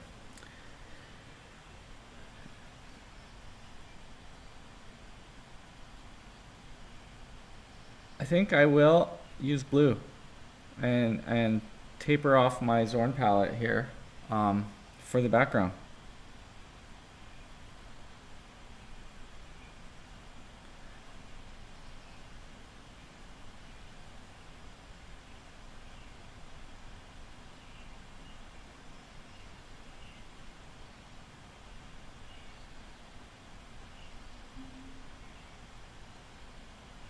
Just kind of pulling some of the dark into the light along that edge. And while I'm on that edge, there is that cast, and you want to keep the eye going in that direction, so I'm going to draw it like a line. There we go. The core shadow, not so much. It can be diffuse, but these ones, you want to have them be hard edged, if you can.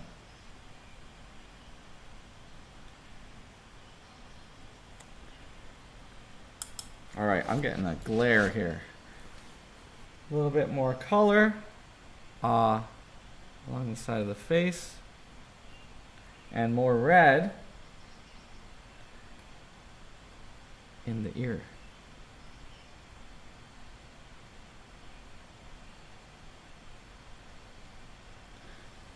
I'm gonna draw to make the rim light look brighter. I'm gonna draw along it, along the side of it, just to give a more high contrast effect. So under the orbital, over the cheek, down his side of his face. There we go.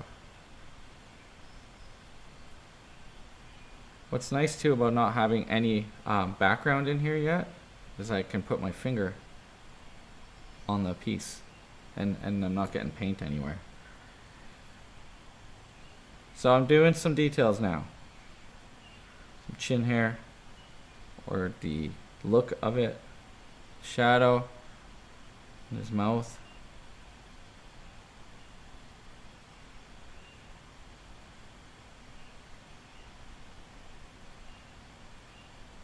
Nostrils.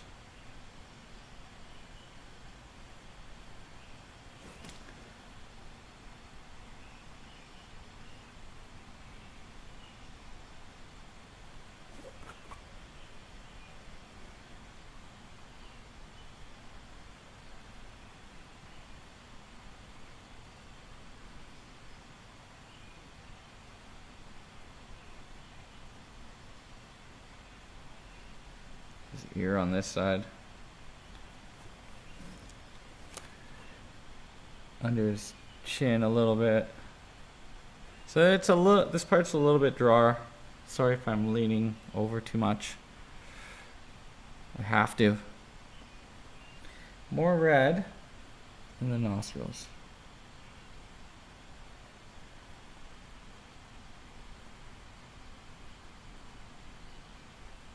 I actually think I made the nose a little too light. Okay. There we go for that.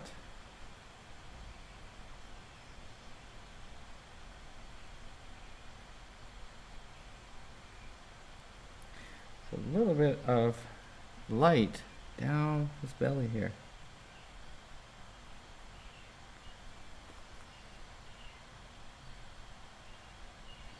Okay. Now for this pole here. Some white, some yellow. A little bit more white. A little bit more yellow. There we go.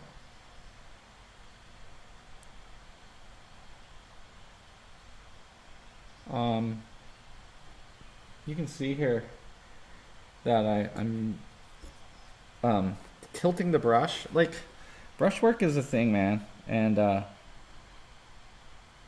don't really teach a class on it or anything, but there's so many ways you can handle this object.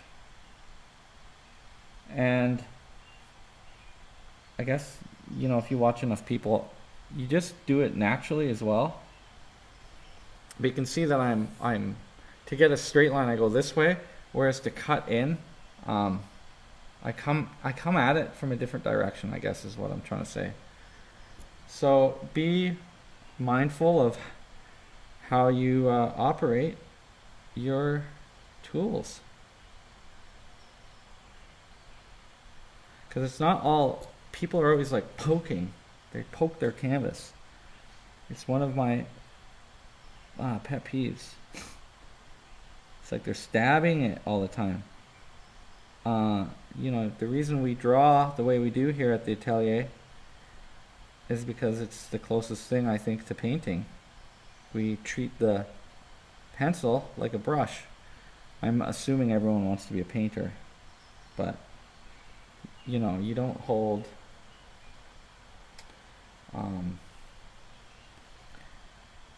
your pencil. Whoops. I mean, this is a pencil grip right now, but it gets a little murky in here, so clean brush. I'm picking up the black from underneath, and I'm sliding it over to make a nice straight line.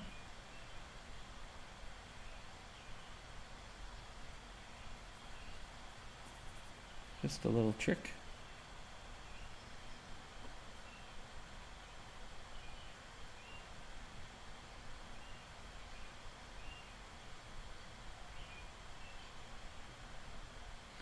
Just a simple little trick. People love the tricks. Okay. I wanted to leave that painterliness there. Let's take a little bit of black. Okay, man, I got a whole hour here. Okay, we're fine. Got all night. Anyways.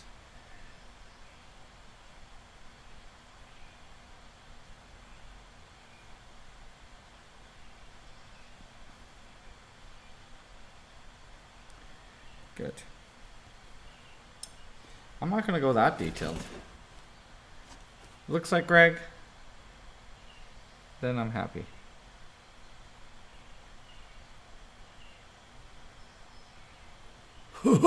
This whole time I haven't even done my Greg impression. Damn. It's coming. Let's do a little nipple shadow. I'm actually going to darken the other one a little bit further. Further darkness. Good. Good enough.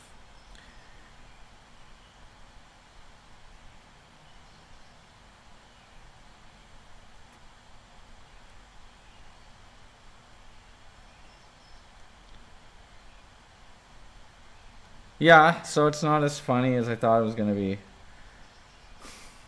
That's pretty funny last night.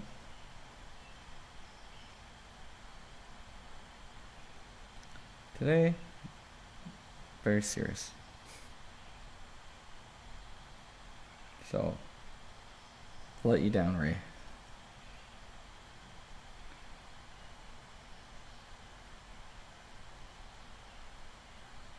Okay.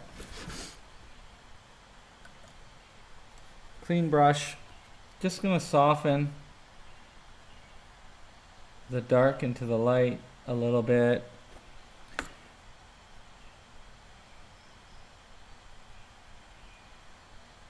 And a little bit more color there. I noticed in in our town that lots of people are trying gouache right now. I don't know how that became fashionable all of a sudden. I'm glad everyone's finding out that it's not easy to do. Dries fast.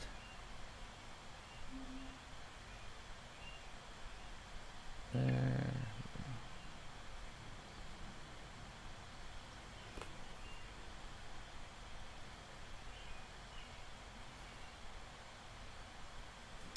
Okay. I can start putting in a little more detail, I suppose. Like now I'm on to hands.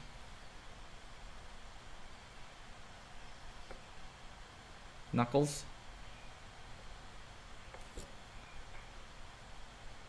A little caught light right there.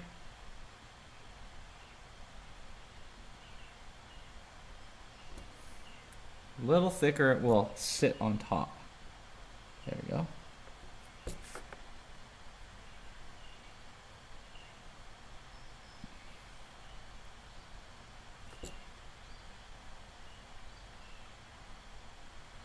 I think Bob Ross said that. The thin paint sticks to thick paint, or whatever. The other way around. A little bit lighter here as well. His hair reads almost as white, so I'm just gonna get the white, but you saw what I did there is I grabbed a little bit of brown and I just used the dirtiness of the brush to change the color. I don't think I ever use pure white. Maybe, you know, like cartoony, like eye dots. That's where I would use pure white. It's looking a little pink. So I'll put a little brown in there.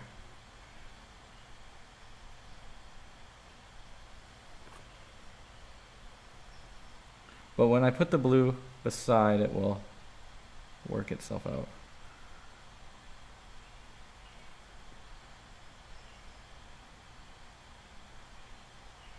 There we go. All right, let's do the fun stuff. Let's do some blue. Ultramarine blue.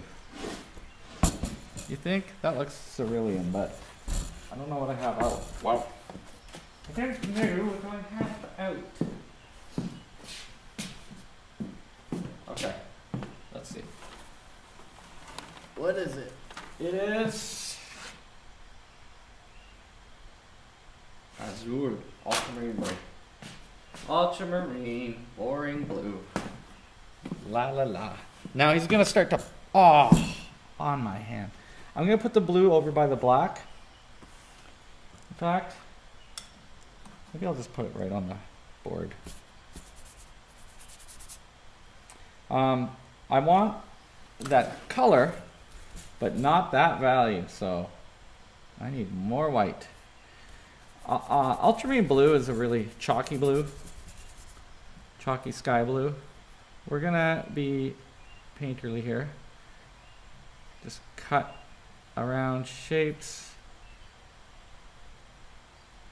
Oopsies.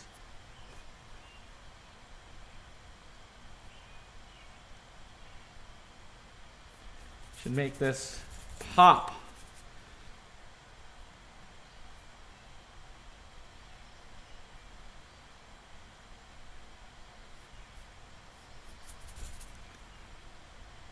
So sexy. Even that could be a lot brighter. You see the value?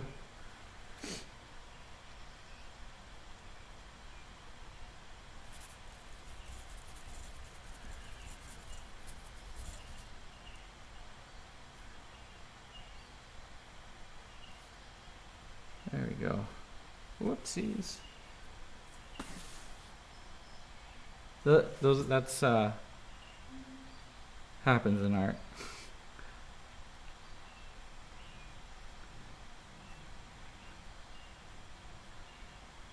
Give him a little hair glow.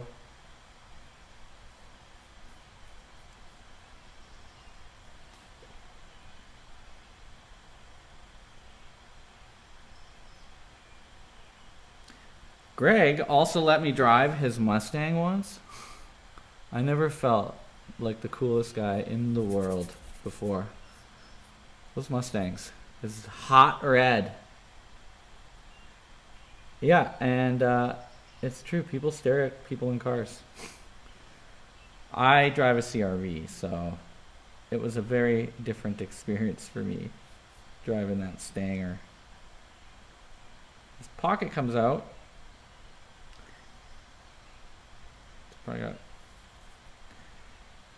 Probably got his shirt stuffed in there.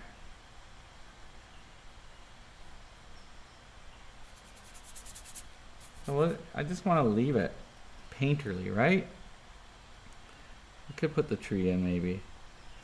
Maybe. Now it's like less figure painting and more landscape.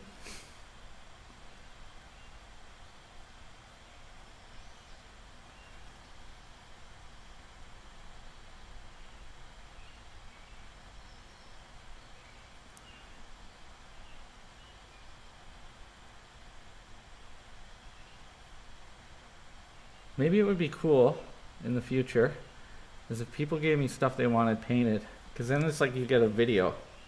You have to pay me, guys. I need to survive. And actually, that's grass there, so let's not go too far, right?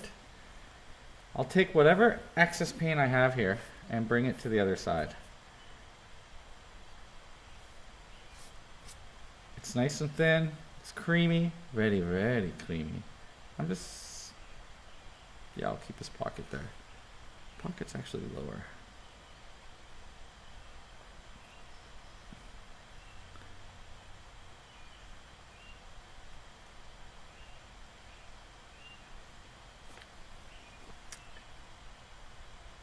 It might be good too, like if we're gonna do this democratically, is that I could paint, and I kind of have a style. I think I have inadequacies that make my art look like I have a style, like things I can't do. So then it's like, yeah, that's his style. He always draws his eyes like that. People always want to have their style early on, but it comes about regardless. But I do like to paint in other people's styles a lot, because you learn a lot, like master copies. Let's grab some more paint.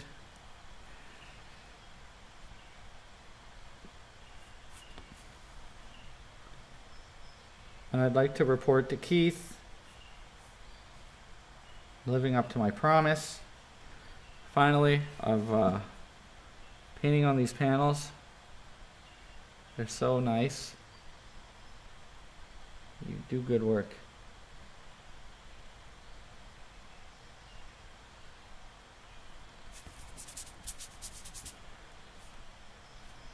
So I want a soft edge here, even though I have this, there's actually going to be rim light on that side. This huge contrast. And I'll just do some scrubby stuff so it kind of looks like it was on purpose. Painterly, right? It's not supposed to look like a photo. But I want this side soft. So, paint's wet there. If you take a clean, soft brush, let's see what I got nearby. That's not very soft.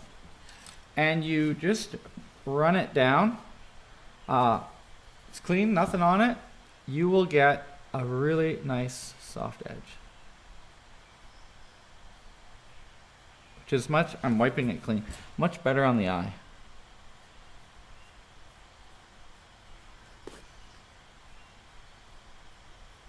You know, it's like a little bit of blurriness. That probably doesn't pick up in the video, but those little differences that make huge changes. Oh my god, imagine if that was acrylic paint I just put on there. And I didn't know. Uh-oh. Don't pick up the black. Okay.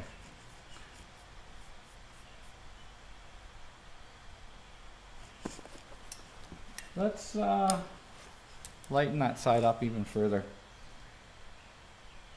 So I'm trying to get pure white here.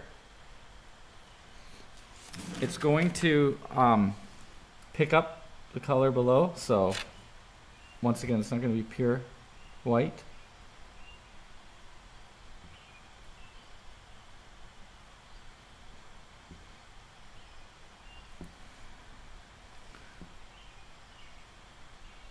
I'll have to put some more darks up there, I think.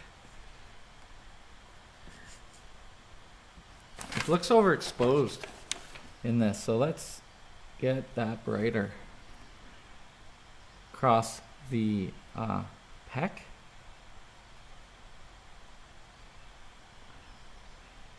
Down the arm. Oh, a little bit more white. There we go. And there's some more of that lightness on the outside of the shoulder. Now I don't go all the way.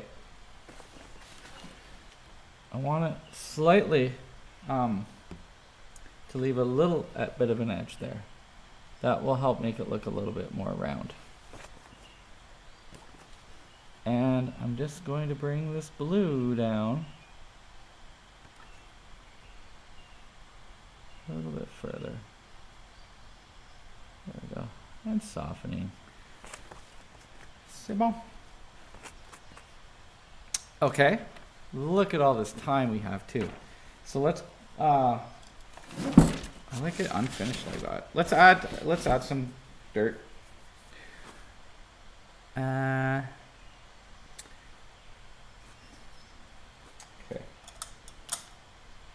We need some dirt.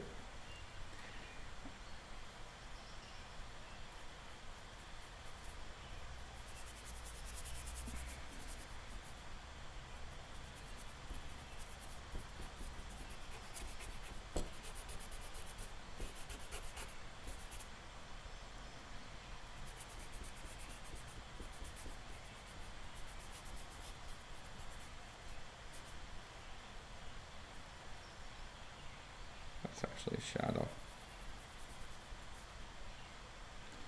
Boot.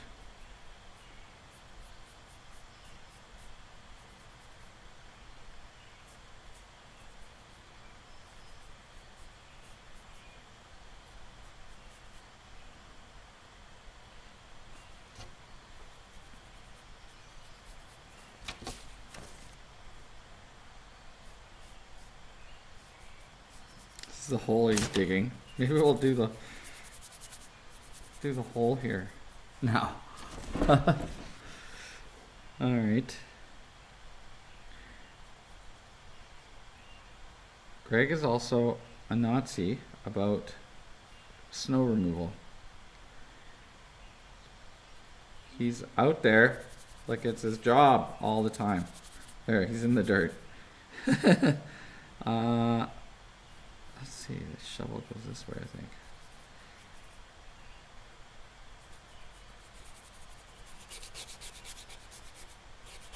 And I've painted 2 murals on his garage. I think we're gonna do a new one this year.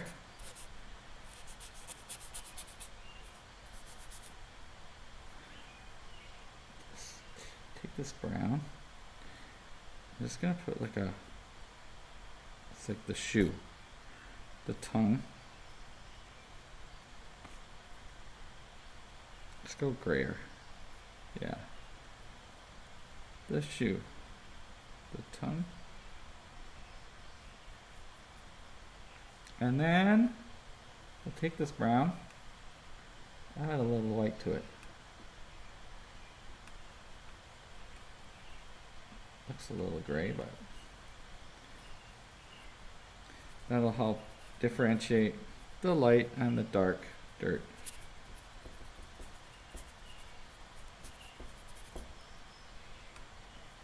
Especially along the edge here where the shovel is. It's got to be lighter. You need light in order to show the dark.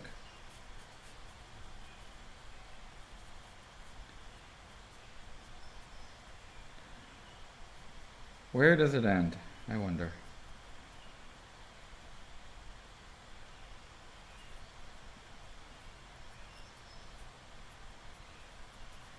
The painting, I mean.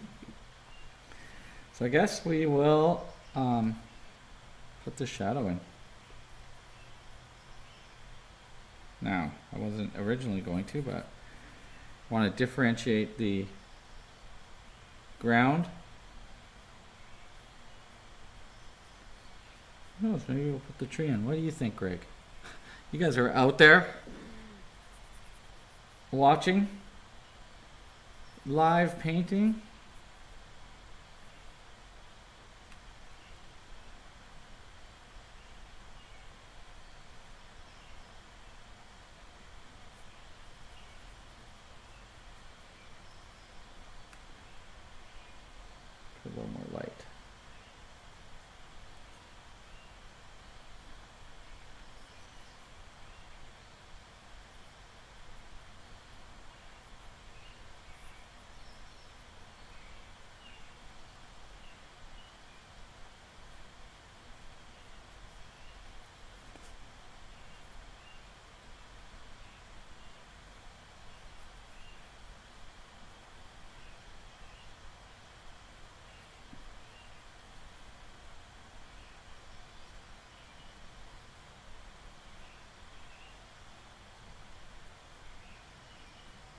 Okay, that's there.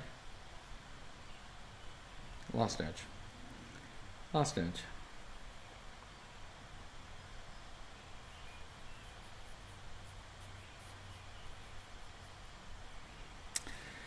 Okay, what else can we do to jazz up the Greg piece?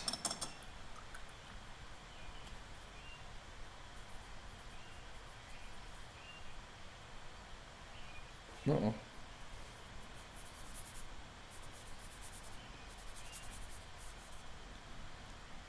There you go. That's kind of like the finishing technique.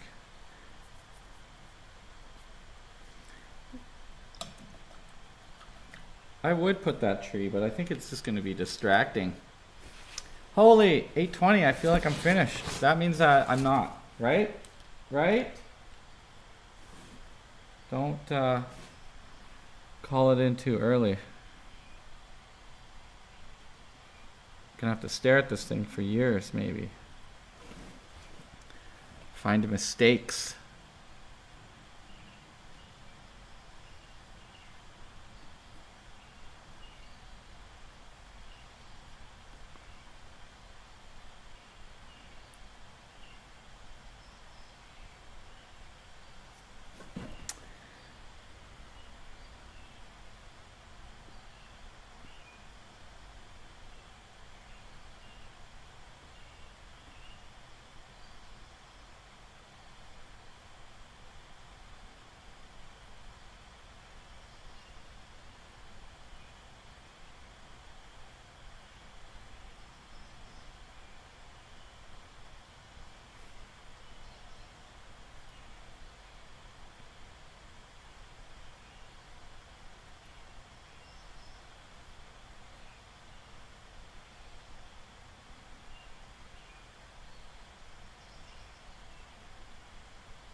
Now I'm very happy with how this is going. It's always a good session when you can leave happy, you know. So I'm just doing little enhancements because I'm looking at the clock and I've got time. You know, little drawing things.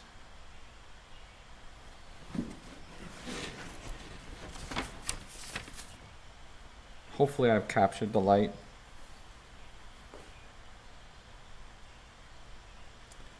There is this, you know what? I'll put this little shoe label right here. A little bit of boot shine.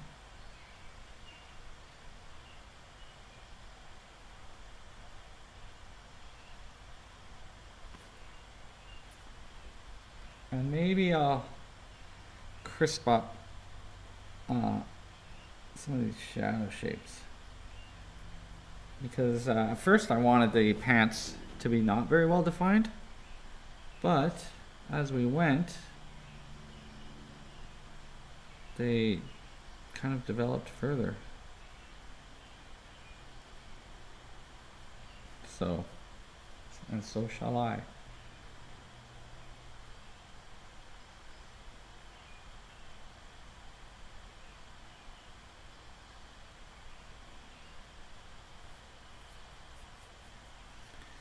Doing this might get me into some trouble, because now everyone's going to want one of these.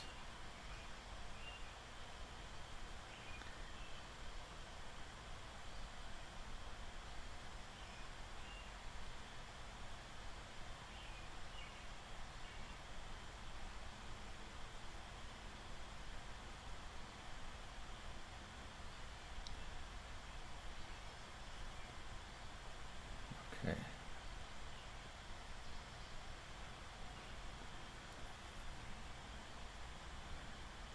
G-Unit.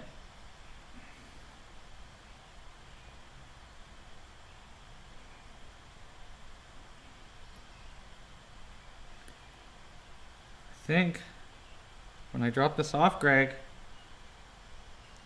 gonna have to have a little sip out of your liquor cabinet of something. I feel like I earned a little fancy fancy booze. Booze you have, but do not drink yourself. I'll help. I'll help.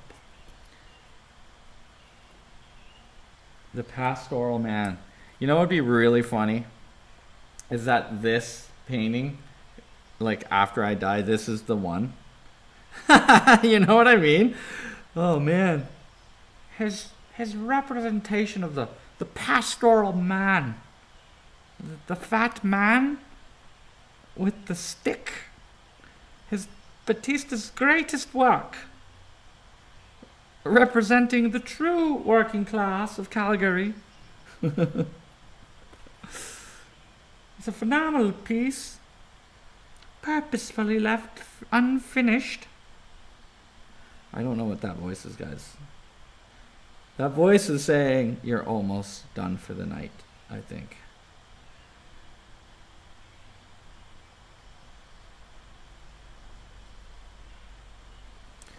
Now it's just, you know, being picky. Picking and tweaking all the little things that might bother one in the future. If I go to your house and I have to stare at this.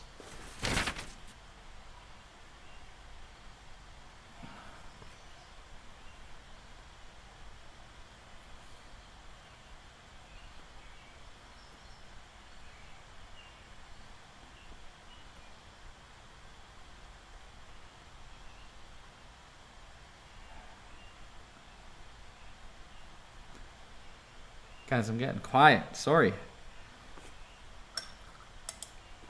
Just doing a little edge work.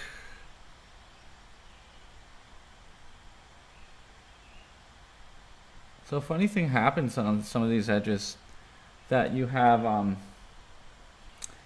when you mix warm and cool, light and dark, you get that gray effect, which you can actually see it. It's not desirable for me. So I try to keep my lights and darks very independent of each other. I do that with the direction of the brush or how I apply the paint. Thick and thin is a good way, having those differences. I kind of feel like I don't want to overwork this though. Here, what's going on? There we go. That fold. A little, emphasize a little of that breast. This smooth edge, cast shadow. This soft edge. Whoop. Soft.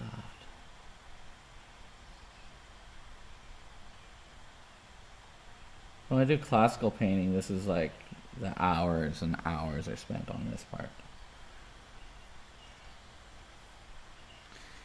It's like a shadow from his nipple, I swear, right there.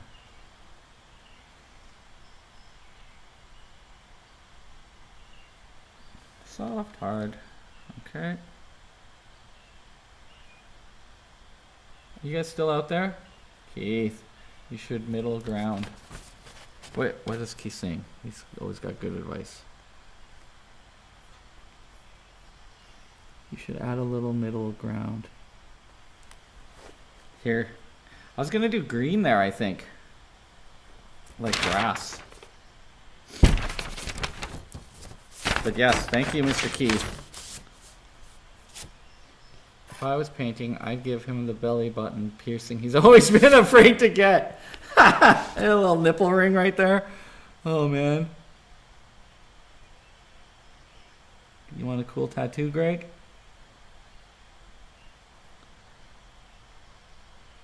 Now's the time. We can see what it looks like.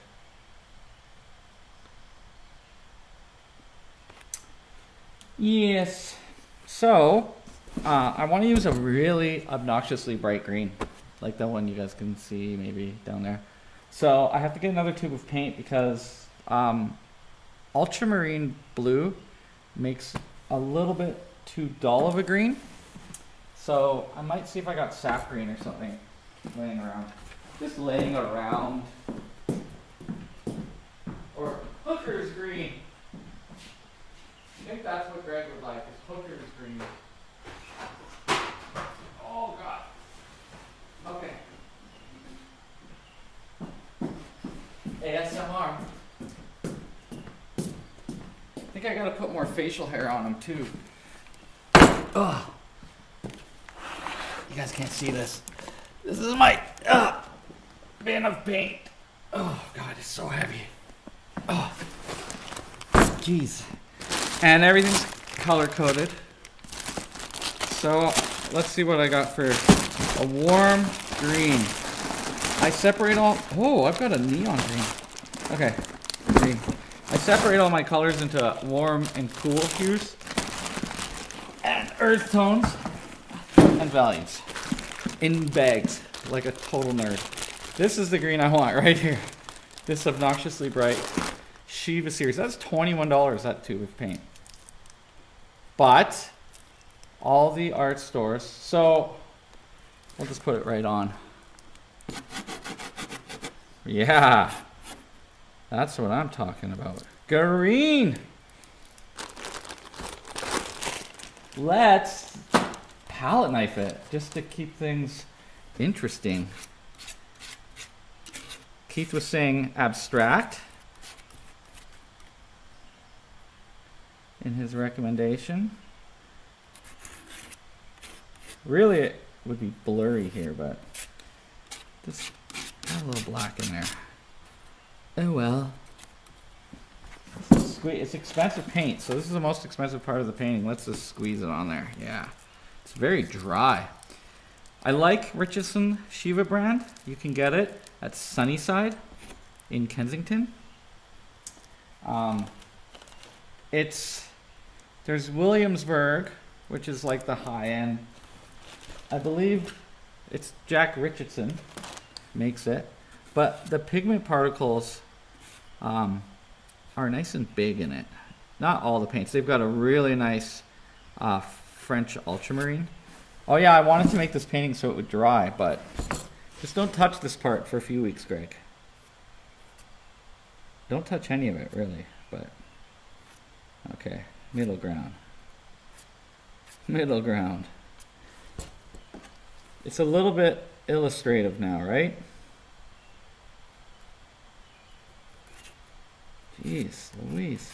He's got some paintings in his house that I did of fruit and stuff in Puerto Rico that have the same type of treatment. Interesting. I must be channeling my older work. That's in Greg's house. He's got some deities. He's got some drawings from Portugal. What else? Here, my Trex traveling show is in your house, part of it. Oh man, that looks like it's burning on this screen. I love it.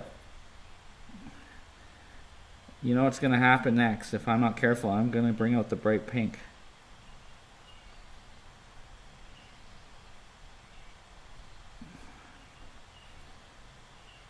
Now it's like, you know, playtime. Which really probably should have been at the start, the playing. But, whatever.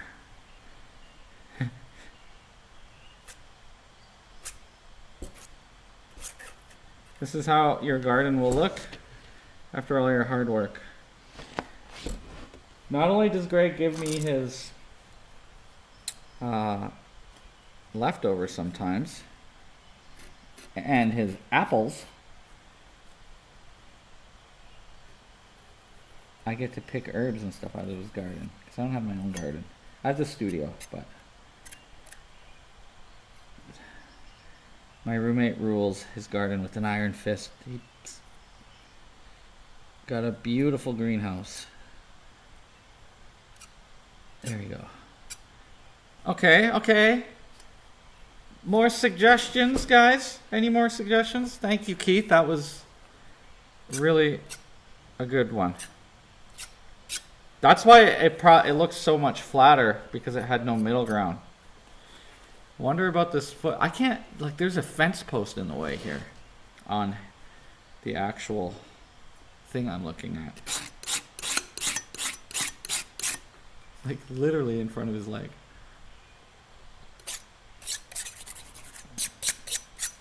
Shing, shing, shing, shing. ASMR.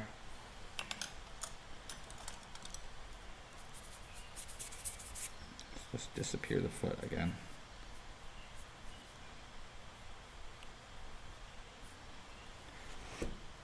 It looks like he's the tree. Okay. Make sure you sign it. Yeah, I will. But that's how I know it's done. But green, you can definitely come and graze on the liquor cabinet. Oh, thanks, guys. Okay. Well, I'm very, very pleased. I'm gonna sign it now. That's what's gonna happen. Oh, you know what? It's kind of a nice effect sometimes. Is you just put a little bit of solvent in some places and allow it to do its thing. You know what I mean? Just let it eat through some of the paint. Why not? Why not? Okay. G-Man. That's the plan. I'm gonna sign it. You know, I haven't signed a painting in a very long time. I had a special brush just for that part. So, I don't know. I'm still not happy about that.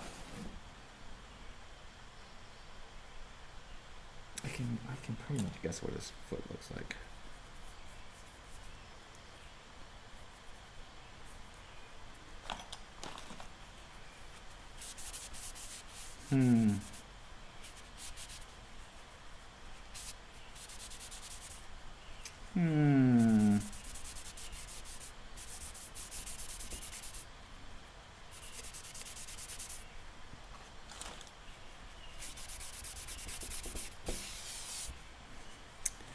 I'm deep in thought, guys. I don't know.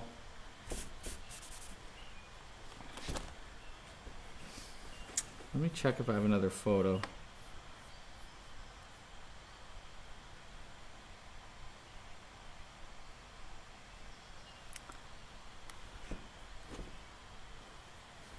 No. Pant comes down. Tucked in.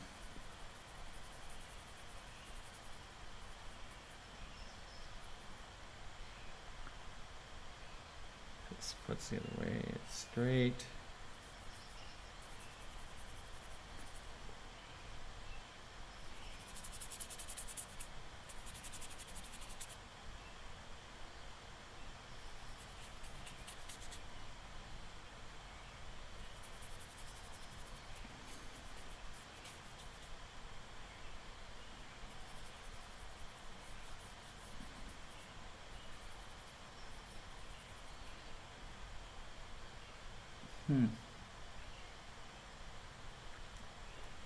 Bet you the heel's there.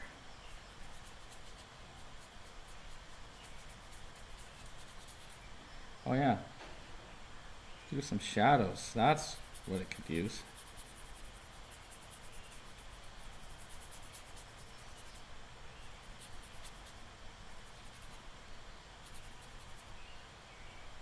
Some shadows.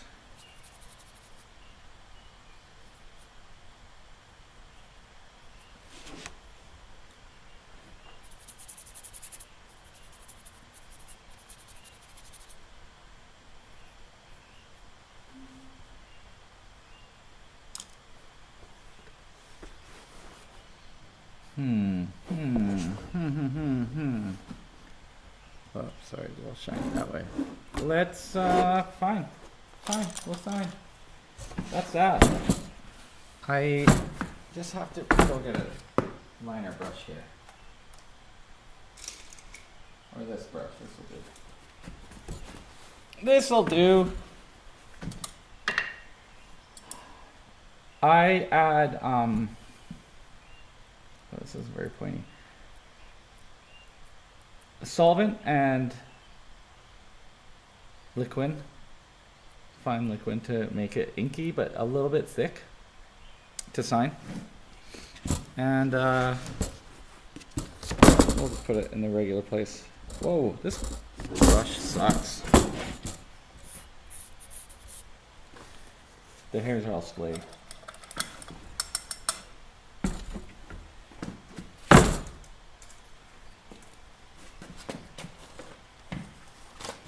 Done early tonight? Let's do a... Ooh. Oh, you can't see this, but it's like a 10-0 HJ. Oh my god, you won't even be able to see my signature. That's excellent. We want it long, so it's like a script brush. And that way you can sign it more like calligraphy.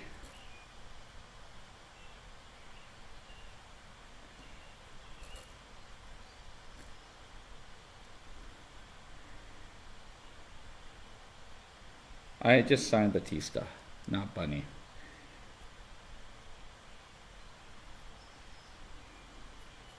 But I'll put 2 ears on the B.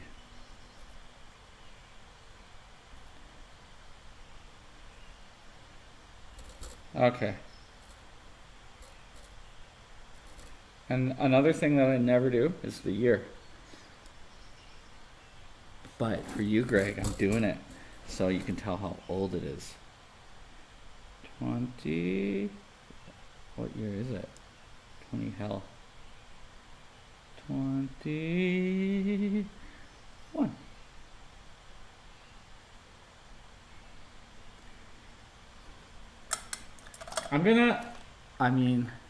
Guys, thanks for joining me. It's 8:41. We finished pretty much early. Maybe I'll just noodle a little bit. Just do some noodling. Oftentimes that's a bad idea. You know? Bunny ears. Yeah, I put bunny ears on my B. Don't you worry. Could put a cloud in the sky.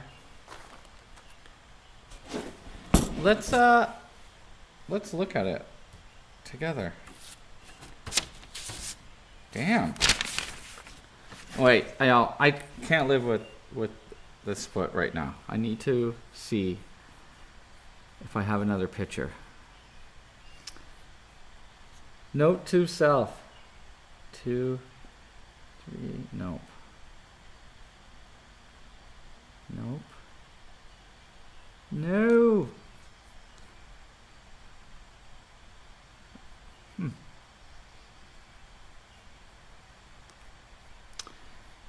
Okay, let's do our ending thing early, guys. I need it, actually. I was up super late. And then we moved a lot of equipment today. And then I still got to clean up, so. Okay, we'll tilt up. And I'll pull back so you guys can see the whole studio. Yes. Oh, maybe that's not possible. Cable's not long enough. Okay. There's G-Man.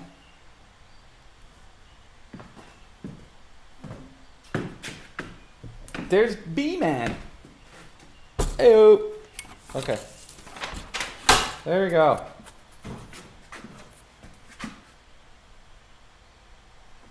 Hey, that's not a bad size, hey? Is that actually the reason? Yeah.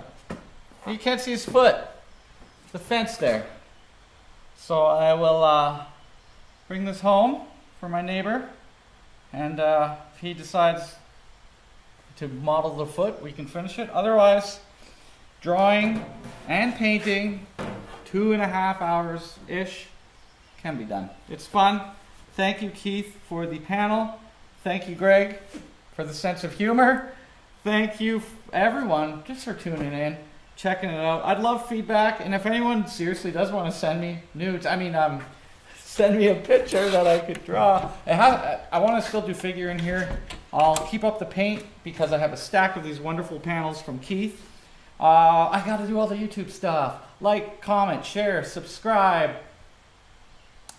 Hit the notification bell. So pro in here. Thank you. That's it. I need something to black out the screen now. We'll use Greg. Ciao for now. Wait, what? Oh, I know. The ending of this is really never. We'll go like this. Good night.